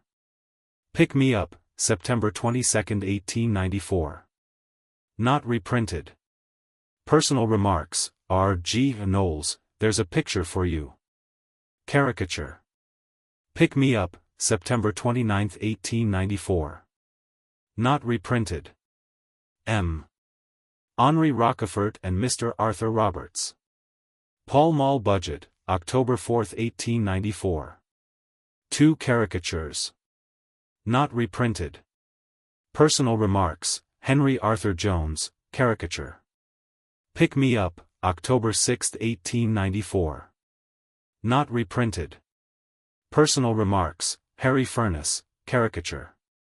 Pick Me Up, October 13, 1894. Not reprinted. A Caricature of George IV. The Yellow Book, Volume 3, October 1894. Not reprinted. A Note on George IV. The Yellow Book, Volume 3, October 1894, pages 247, 269. Reprinted in The Works under the title of King George IV. A parody of this appeared under the title of A False Note on George IV, in Punch, October 27, 1894, page 204. Personal Remarks, Lord Lonsdale, Caricature. Pick Me Up, October 20, 1894. Not reprinted. Personal Remarks, W. S. Gilbert, Caricature. Pick Me Up, October 27, 1894. Not reprinted. Personal Remarks, L. Ravenhill, Caricature. Pick Me Up, November 3, 1894. Not reprinted. Personal Remarks, The Marquis of Queensberry, caricature. Pick Me Up, November 17, 1894. Not reprinted. Personal Remarks, Ada Reeve, caricature. Pick Me Up, November 24, 1894. Not reprinted. Personal Remarks, Seymour Hicks, caricature. Pick Me Up, December 1, 1894. Not reprinted. Personal Remarks, Corny Grain, caricature. Pick Me Up, December 8, 1894. Not reprinted. Personal Remarks, Lord Randolph Churchill, caricature. Pick Me Up, December 22, 1894. Not reprinted. Personal Remarks, Dutch Daily, caricature. Pick Me Up, December 29, 1894. Not reprinted. 1895. Character Sketches of The Chieftain at the Savoy. Mr. Curtis Pounds. Mr. Scott Fish. Mr. Walter Passmore. Pick Me Up, January 5, 1895. Not reprinted. Personal Remarks, Henry Irving, caricature. Pick Me Up, January 5, 1895. 1880 The Yellow Book, Volume 4, January 1895, pages 275, 283. Reprinted in The Works. A parody of this appeared, under the title of 1894, by Max Beerbohm, in Punch, February 2, 1895, page 58. Character Sketches of An Ideal Husband at the Haymarket. Mr. Bishop. Mr. Charles Hawtrey. Miss Julia Nielsen. Pick Me Up, January 19, 1895. Not reprinted. Personal Remarks, Harry Marks, caricature.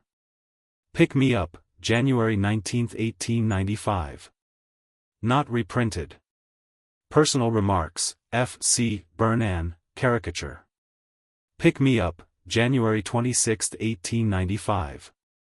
Not reprinted. Dandies and Dandies. Vanity, New York. February 7, 1895. The above has been reprinted with additions and alterations in The Works. Personal Remarks, Arthur Pinero, caricature. Pick Me Up, February 9, 1895. Not reprinted. Dandies and Dandies. Vanity, New York. February 14, 1895. Dandies and Dandies. Vanity, New York. February 21, 1895. The above have been reprinted with additions and alterations in The Works. Personal Remarks, The Right Honourable Sir William Vernon Harcourt, caricature. Pick Me Up, February 23, 1895. Not reprinted. Dandies and Dandies. Vanity, New York. February 28, 1895. The above has been reprinted with additions and alterations in The Works. Personal Remarks, Earl Spencer, caricature. Pick Me Up, March 9, 1895. Not reprinted. Personal Remarks, Arthur Balfour, caricature. Pick Me Up, March 16, 1895. Not reprinted. Personal Remarks, S. B. Bancroft, caricature. Pick Me Up, March 23, 1895. Not reprinted. Personal Remarks, Paderewski, caricature. Pick Me Up, March 30, 1895. Not reprinted. Personal Remarks, Colonel North, caricature. Pick Me Up, April 6, 1895. Not reprinted. Personal Remarks, Alfred de Rothschild. Pick Me Up, April 20, 1895. Not reprinted. Merton. The Warden of Merton. The Octopus, May 25, 1895. A caricature. Not reprinted. Scene on the Towpath. The Octopus, May 29, 1895. A caricature. Not reprinted. An Evening of Peculiar Delirium. The Sketch, July 24, 1895. Not reprinted. Notes in Foppery. The Unicorn, September 18, 1895. Notes in Foppery. The Unicorn, September 25, 1895. The above have been reprinted with additions and alterations in The Works, under the title of Dandies and Dandies. Press notices on Punch and Judy, selected by Max Beerbohm. The Sketch, October 16, 1895, page 644. Not reprinted. Be it coziness. The Pageant, Christmas, 1895, pages 230, 235. Reprinted in The Works under the title of Diminuendo. A parody of this appeared, under the title of Be It Coziness, by Max Beerbohm, in Punch, December 21, 1895, page 297. 1896. A Caricature of Mr. Beerbohm Tree, a wood engraving after the drawing by Max Beerbohm.